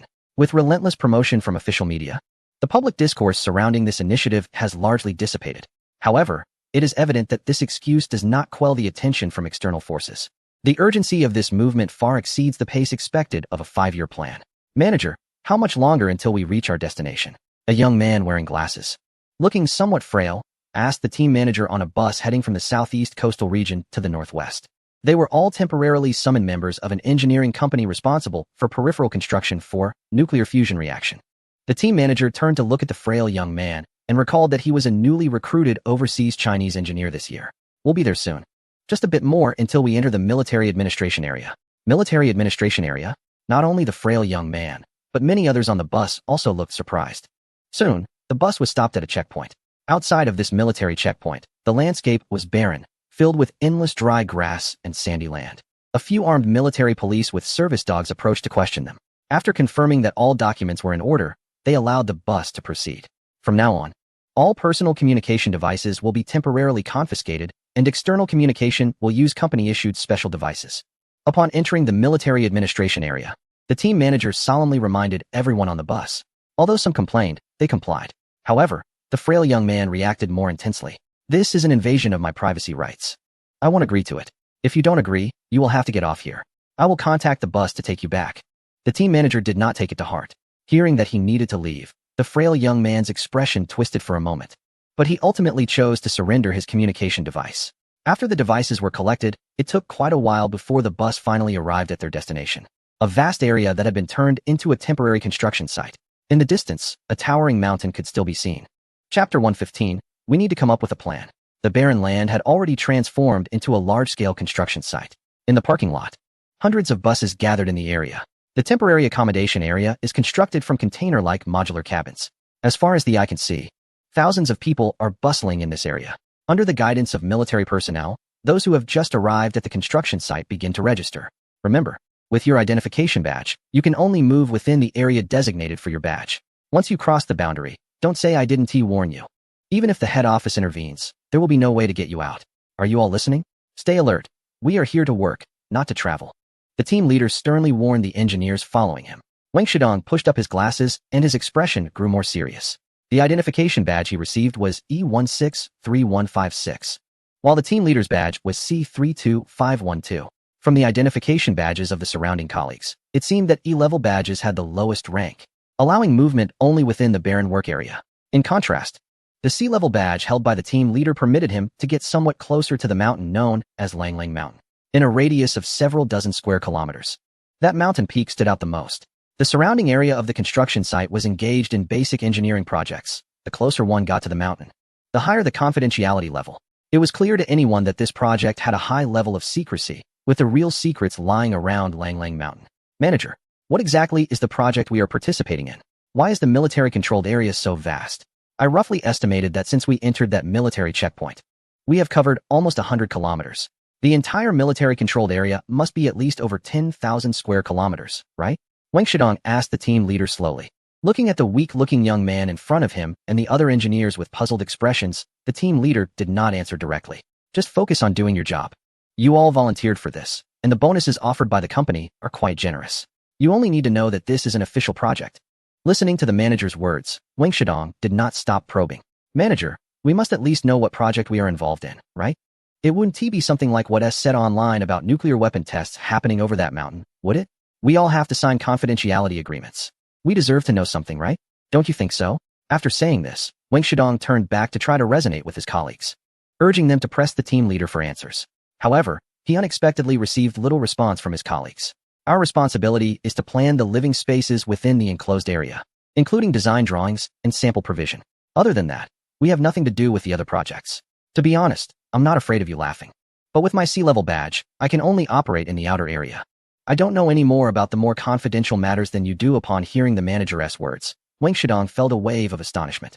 Their company was already a well-known enterprise in the eastern coastal region, and the team leader could be considered a senior manager in an ordinary state-owned enterprise.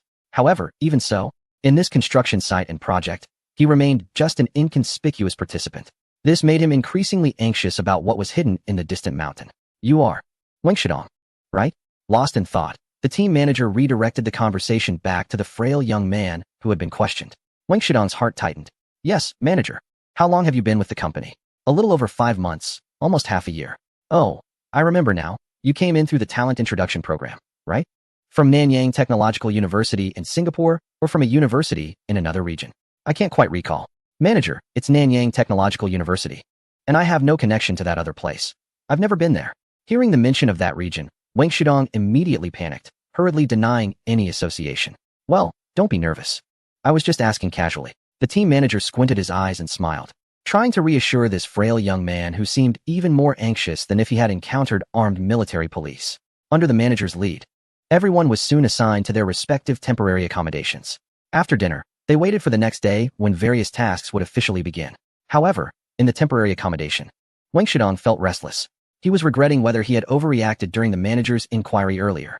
He pondered how he could approach the tightly controlled mountain area and whether he could figure out what secret project was actually taking place inside.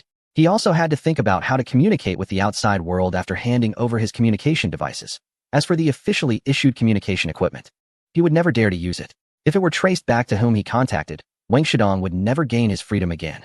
He had heard about the Security Bureau's methods when he first entered the field. They were the kind that could silence even the most restless children at night. While he was lost in thought, there was suddenly a knock at the door. Opening it, he saw 2 stern-looking men in military uniforms, with the team manager standing behind them. Mr. Wang Shidong, we have a few questions to ask you. Please cooperate with our investigation. Although they said please, the actions of the 2 men in uniforms left him no room to refuse.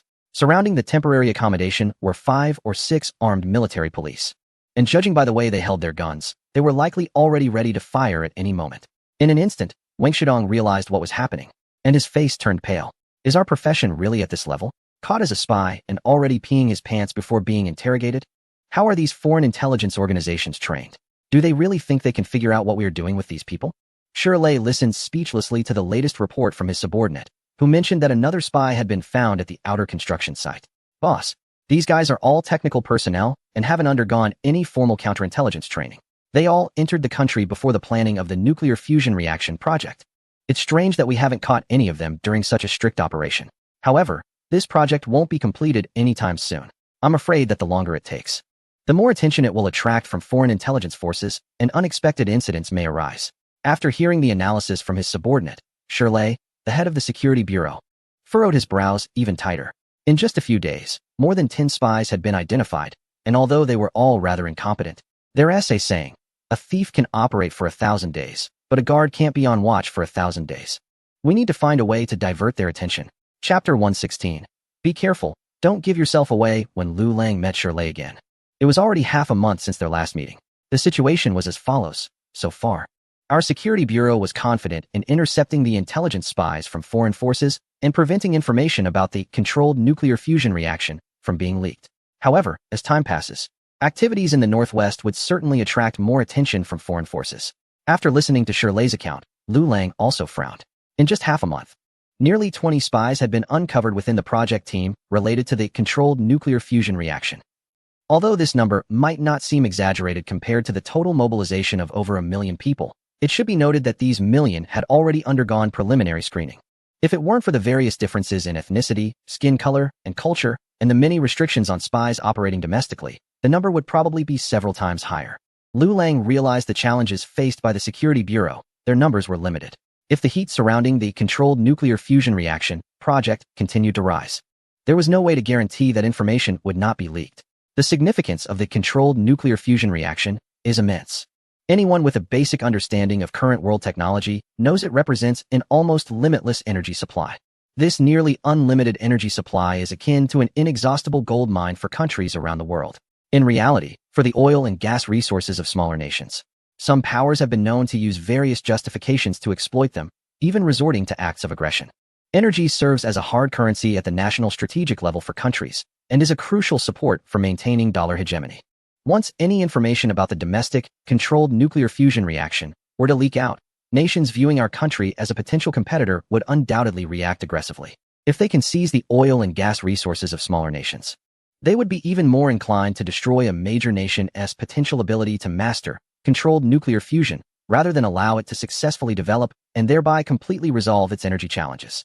Without the energy dilemma, our nation's power would inevitably rise to a level that would instill fear in them.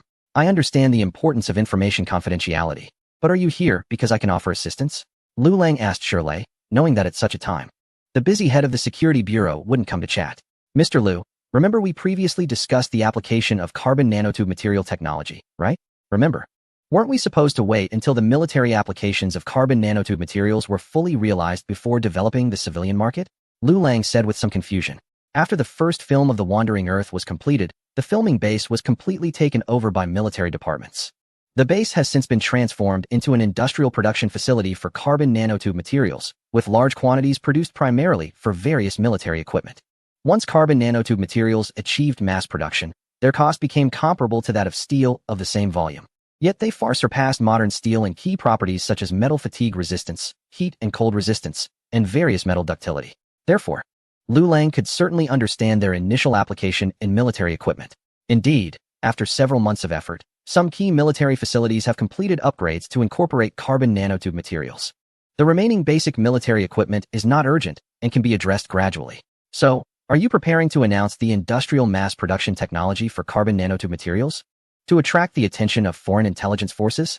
Lu Lang raised an eyebrow at this possibility. Although it sounded a bit far-fetched, it seemed like the quickest way to draw attention from foreign entities. 6 months ago, the industrial mass production technology for carbon nanotube materials was undoubtedly a top-secret technology for the country. The mass-produced carbon nanotubes could trigger a seismic shift in materials science applications worldwide. To protect the information about carbon nanotubes, the strategic agency did not hesitate to conduct large-scale joint military exercises and even proactively revealed information about the latest electromagnetic catapult aircraft carrier to keep the carbon nanotube mass production technology under wraps. However, everything changed once the experimental validation of the nuclear fusion reaction began. Compared to the revolutionary application of carbon nanotube materials, the nuclear fusion reaction promised nearly unlimited energy supply, instantly overshadowing the importance of carbon nanotubes.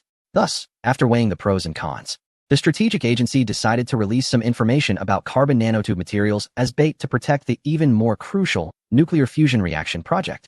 No. It's impossible to fully disclose the industrial mass production technology for carbon nanotube materials. Such an operation would be too obvious. The strategic agency's advisory department formulated a set of related procedures, requiring only Lu Lang's cooperation, while they would handle the specific operations. Immediately after, Shirley began to outline a series of related plans to Lu Lang. Meanwhile, on Hainan Island, at the former filming base of the Wandering Earth, which was originally under military control and housed numerous active combat forces and warships, the defensive forces had recently become somewhat lax. Warships had withdrawn, and the number of stationed troops had significantly decreased, quickly drawing the attention of foreign intelligence forces. In the surveillance footage from the security agency, a shadow of a submersible appeared in the direction of the base beach. A young man, looking of Asian descent, stealthily emerged from the submersible, crawling forward. It took him a long time to inch closer to the vicinity of the space elevator's base. The sight of the space elevator's cabin and the carbon nanotube cable extending straight up into the sky left him in shock. It was indeed real. They had actually built a space elevator. He quickly took out a thumb-sized spy camera and started photographing the space elevator's cable, cabin, and base. After finishing, he glanced at the row of mysterious props factories in the distance. As he saw the Asian spy begin to sneak toward the carbon nanotube manufacturing plant on the surveillance screen, the head of security at the scene stretched lazily, preparing to apprehend him. Be careful, don't give yourself away. Chapter 117. A reluctant statement. The young Asian man crouched low and spent nearly an hour reaching the outskirts of the props factory. Before he could think of a way to sneak inside to take photos, he heard a furious shout, "Stop! How did you get in here?" He was nearly scared out of his wits. He regretted his reckless ambition, as he was now discovered by the guards. As he saw two guards approaching, he realized there was no point in running away now. The most important thing was to protect the capsule camera on him, as the photos taken were the most valuable intelligence from this venture. However, finding a way to keep it safe was a problem. He knew he would be searched soon, so hiding it on his body wouldn't work. Swallowing it. What if he was detained too long, and the stomach acid damaged the camera? In a flash, he didn't have time to think. Taking a deep breath, he stuffed the thumb-sized capsule camera inside his rectum. I'm a citizen from a certain region. I accidentally surfed into this area at night. After that, he quickly raised his hands in surrender and shouted loudly in English, fearing that the two armed security personnel would shoot him. After the suspected spy was arrested, just a few hours later, the next morning, the embassy of his home country strongly protested against the unwarranted detention of their citizen. Following that, both Japan and South Korea issued strong diplomatic protests, as the detained man was a mixed-race citizen of both countries. The detained man insisted he was just out surfing late at night and accidentally entered this military-controlled area. Is this guy out of his mind? Surfing from Jeju Island to Hainan Island. Surfing at 2 in the morning. He must be a spy. The official handling this diplomatic dispute was furious. Meanwhile, the security agency's special agents reassured that the guy hadn't obtained any useful intelligence. For confidentiality reasons, the Security Bureau did not disclose any plans regarding the use of carbon nanotube materials to attract foreign intelligence agencies to other departments. As a result, members of the official Foreign Affairs Department and foreign diplomats argued vigorously, attempting to label an Asian man as a spy, refusing to back down or release him. This incident, which occurred in a military-controlled area, quickly evolved into a diplomatic issue with significant public attention due to various opinions. It soon garnered considerable international interest, as it involved diplomatic disputes among 4 countries. Ultimately, under the personal coordination of the Security Bureau chief, an agreement was reached to exchange the Asian man for 5 domestic fugitives wanted for corruption who had fled to another region. Upon returning to the Central Intelligence Office, the Asian man was treated like a hero, with countless people cheering and celebrating his narrow escape. However, when he entered his superior's office for a private meeting, the intelligence director, who had initially smiled and celebrated the Asian man's safe return, suddenly changed his expression. Do you know how many resources we invested to bring you back? You better provide me with some valuable intelligence. Otherwise, you'll spend the rest of your life dealing with those ruthless drug traffickers on the border. The Asian man felt a chill at his superior's unmasked threat. Sir, during this time, even when facing the most rigorous interrogations, I did not show any signs of weakness. Stop talking nonsense. Where's the intelligence? Where's the valuable intelligence? I did obtain critical intelligence. It's related to the space elevator. The Asian man replied seriously, bending over to reach behind him. The intelligence director looked bewildered as the Asian man took off his pants and, with a pained expression, presented his rear. With a series of disturbing sounds, a large mass of brown excrement fell onto the coffee table in the office. Just as the intelligence director was about to explode in anger, the Asian man began searching through the mess. Soon, he pulled out a plastic-like object the size of a thumb. To ensure this capsule spy camera remained in my body, I didn't eat anything for 3 days. The Asian man solemnly placed the brown-stained capsule camera on his superior's desk, staring at the steaming brown capsule camera just extracted from the Asian man. The intelligence director swore that if the Asian man hadn't claimed it contained important intelligence, he would have been unable to resist opening the drawer and using the well-maintained sidearm inside to shoot the Asian man. Get the photos developed as soon as possible, the intelligence director ordered, suppressing his physical discomfort, his lips twitching. When the footage from the Asian man's capsule camera was developed and presented to the intelligence director, he was utterly shocked. Initially, NASA had obtained information about the space elevator solely through high-resolution photos taken by several spy satellites. Due to the great distance and the thin target of the space elevator cable, the images captured were severely distorted under the influence of solar radiation in outer space, making it difficult to serve as conclusive evidence. Moreover, the space elevator cabin at the launch base had only been used once and was never utilized again, leaving no more opportunities for observation. However, an Asian male had personally stood on the space elevator base to take photographs. The mechanical coupling components of the elevator cabin and close-up images of the carbon nanotube cable material were meticulously detailed in the photos provided by the Asian male. Give me the Department of Homeland Security. I have important intelligence to discuss with the boss. Not long after, the Foreign Affairs Department of a certain region issued a stern protest, accusing another nation of secretly developing space weapons. Initially, the accusations from this certain region had become commonplace for the world and were not taken too seriously. However, when high-resolution photos of the space elevator were released, countries reacted with shock. The futuristic architectural style of the space elevator led many to immediately consider its potential role in space weaponry. Countries led by this certain region strongly protested the space elevator's violation of the Outer Space Treaty, questioning the possibility of the other nation attempting to deploy weapons in outer space. The emergence of the space elevator is significant and not merely limited to being a sci-fi-style structure. Its implications regarding breakthroughs in new materials have drawn the attention of countries worldwide. Faced with mounting pressure, the other nations subsequently issued a statement claiming breakthroughs in the field of polymer materials, particularly in the research of carbon nanotubes. In other words, the existence of the space elevator was officially acknowledged. Once this statement was released, it immediately caused a wider stir. For the general public, who did not understand the specifics, the cable material used in the space elevator was merely seen as a stronger alternative to steel. However, for countries around the world, carbon nanotubes, which have a density only 1/6 that of steel, yet a tensile strength 100 times greater and can reach up to 200 GPa, along with high elasticity, large surface area, good stability, and superior metal fatigue resistance, were of great concern. If this outstanding new material could be industrially produced on a large scale, it would drastically impact the existing materials market worldwide. On a national level, the implications would be even more alarming. For instance, a country that masters the industrial production technology of carbon nanotubes could upgrade its military equipment manufacturing materials from special steel to carbon nanotube materials. With the same volume, the weight would be lighter, impact resistance would be superior, and it would possess a series of properties such as metal fatigue resistance and conductivity that far exceed those of steel. In this scenario, after a comprehensive upgrade of national defense military equipment using carbon nanotube industrial production technology, the country that possesses this technology would have a significant advantage over others in terms of military equipment quality. This is only a change in the military sector, but in the broader civil and commercial fields where carbon nanotube materials can be utilized, this advantage will be even more formidable.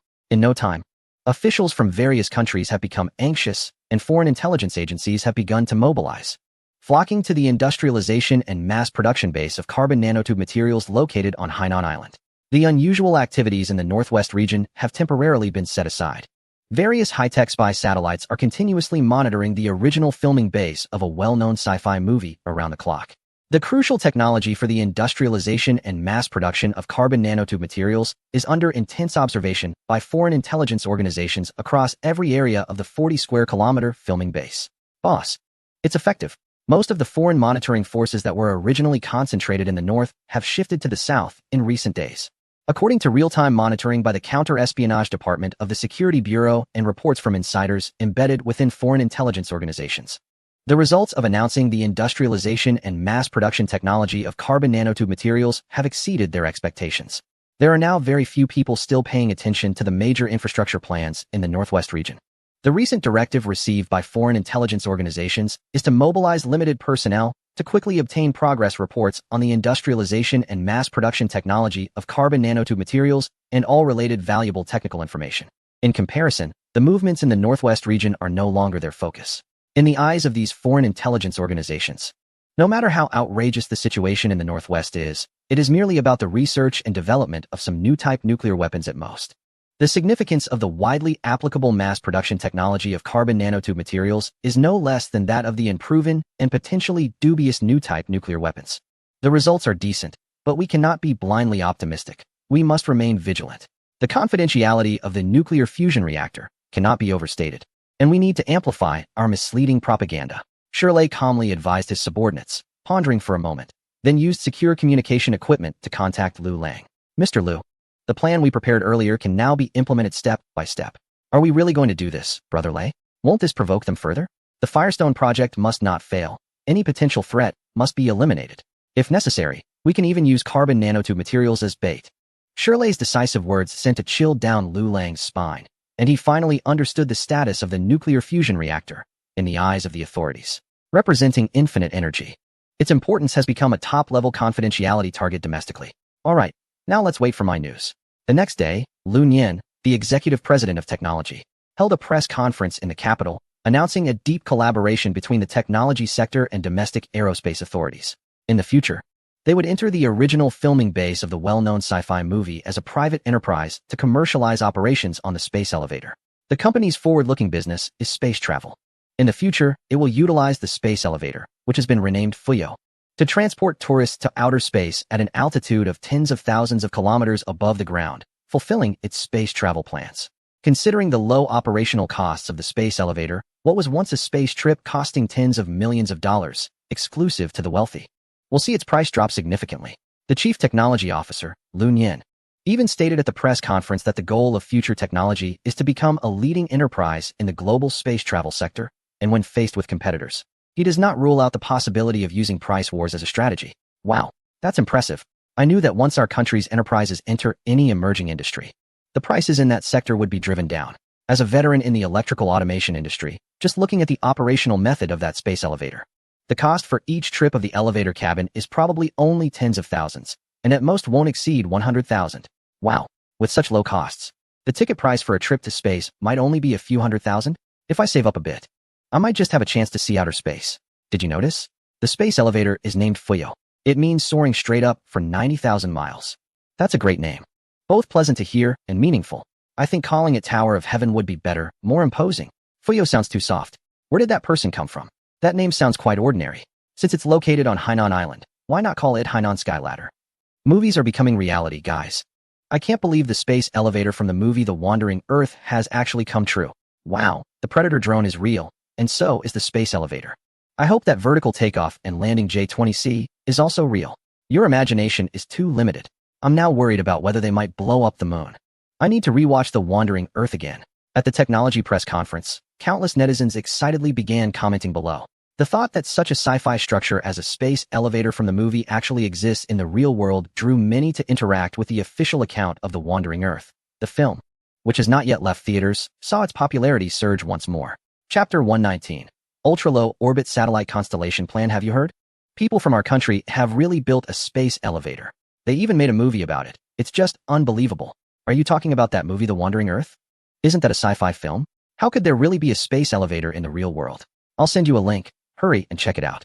People from our country are live streaming a press conference, confirming future commercial activities using the space elevator for space travel.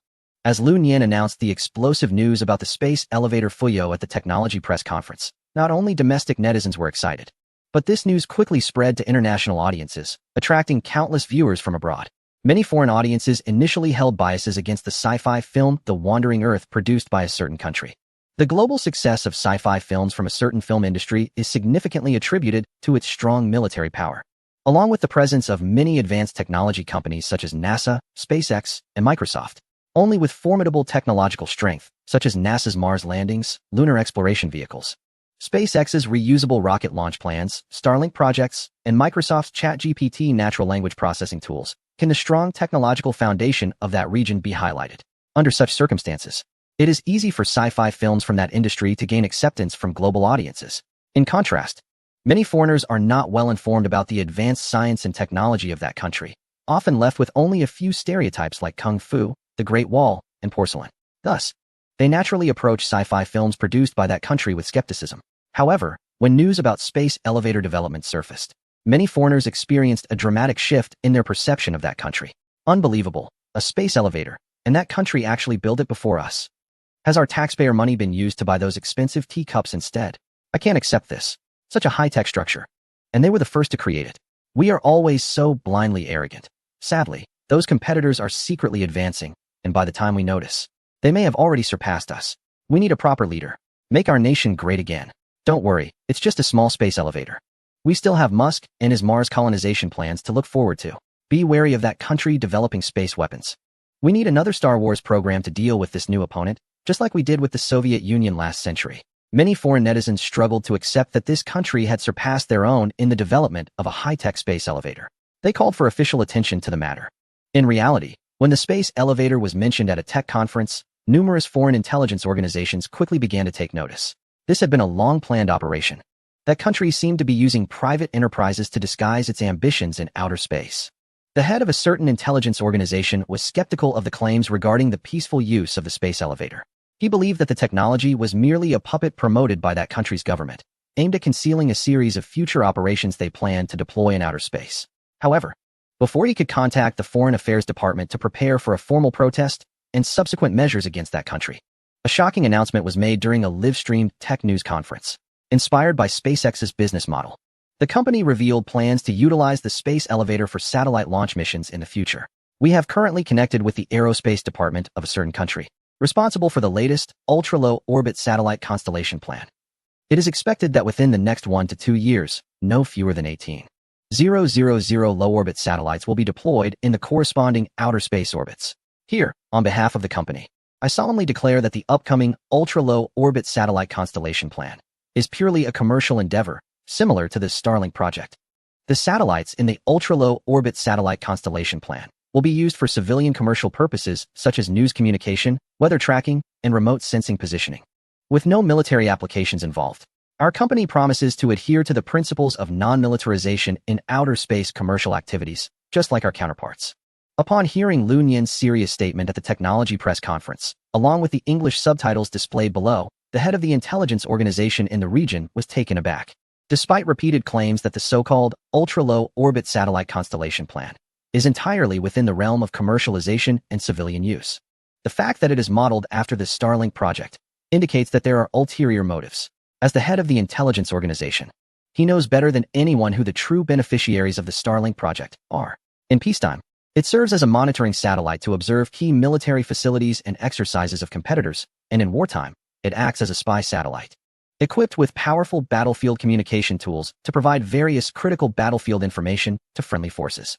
The civilian and commercial facade of the Starlink project has always been a cover.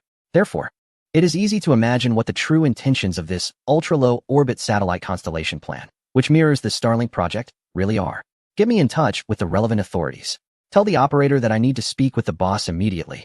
After the announcement of the ultra-low orbit satellite constellation plan at the technology press conference, countless viewers online erupted in excitement. Wow, amazing! Our country finally has a private enterprise that can compete with Musk. Plus, this Lu Nian is quite beautiful. I'm in love. Hey, Lu Nian? Lu Lang? Is this Lu Nian the sister of the director of the Wandering Earth? The director seems to have some connections with this technology. Guys, stop cheering. I have a way for you to get rich. Hurry up and short the stocks of SpaceX on the US market. The announcement of the ultra-low orbit satellite constellation plan, which directly competes with the Starlink project, is tantamount to declaring a rivalry with SpaceX. Considering the low transportation costs of space elevators, the cost-effectiveness of SpaceX's reusable rockets has suddenly collapsed. The market's expectations for SpaceX's future quickly manifested in the stock market. By the end of the trading day, within just 2 hours, the market value of SpaceX's stock had plummeted by 23. Chapter 120 Desperate Technological Gap. The disastrous performance of SpaceX in the stock market has made many previously pessimistic netizens even more so. For several consecutive days, aerospace stocks led by SpaceX have seen significant declines, with continuous trading halts triggering the circuit breaker mechanisms in related markets. This series of events has even prompted officials from various agencies to publicly declare that the space elevator from a certain country is not as terrifying as netizens imagine. Currently, the ultra-low Earth orbit satellite constellation project is still in a conceptual stage compared to the Starlink project, lacking any operational capability. Once the space elevator is officially operational, SpaceX and other aerospace companies will likely implement countermeasures. In short, aerospace companies in North America have maintained a lead in development for decades, asserting their advantages. The statements from various official departments ultimately aim to rescue the private aerospace companies that are already in deep trouble. Unfortunately, the investors in the market do not trust the empty promises from these officials. Many high-tech stocks in North America are experiencing varying degrees of decline. As the stock market continues to spiral out of control, many private aerospace companies have had their stocks suspended, with the dates for resuming trading yet to be determined. By halting trading, these companies hope to prevent their stock prices from falling further, thus avoiding potential bankruptcy. It must be said that this crude method of market intervention, while absurd, has proven effective. The use of administrative means to violently control trading in a free capital market has undoubtedly sparked outrage from investors. However, the officials remain deaf to the protests from the public. Compared to the slight loss of credibility in the free market, the survival of the entire aerospace sector is evidently more important. as North America stirred with the proposal for the commercialization of the space elevator. The technology sector in a certain country was not idle. Just 2 days after a press conference, the first batch of satellites for the ultra-low Earth orbit satellite constellation project was sent to the area where the Fuyo space elevator is located, awaiting launch. Shortly after, the North American officials issued a statement assuring investors that there was no threat from the space elevator. The technology company announced the commencement of trial launch missions. It is hard not to speculate whether the technology sector is intentionally confronting North American officials. On the day of the trial launch, the former filming base for the movie The Wandering Earth, covering an area of over 40 square kilometers, was renamed the Technology Aerospace Launch Base. To prevent potential sabotage from foreign forces, the entire Hainan Island was placed under strict military control, with armed military police patrolling the area, all managed by frontline combat units. Various military equipment, including armored vehicles and armed helicopters, were also on standby. The southern offshore area has gathered 2 major carrier battle groups with combat capabilities. Such a tight and exaggerated protective force naturally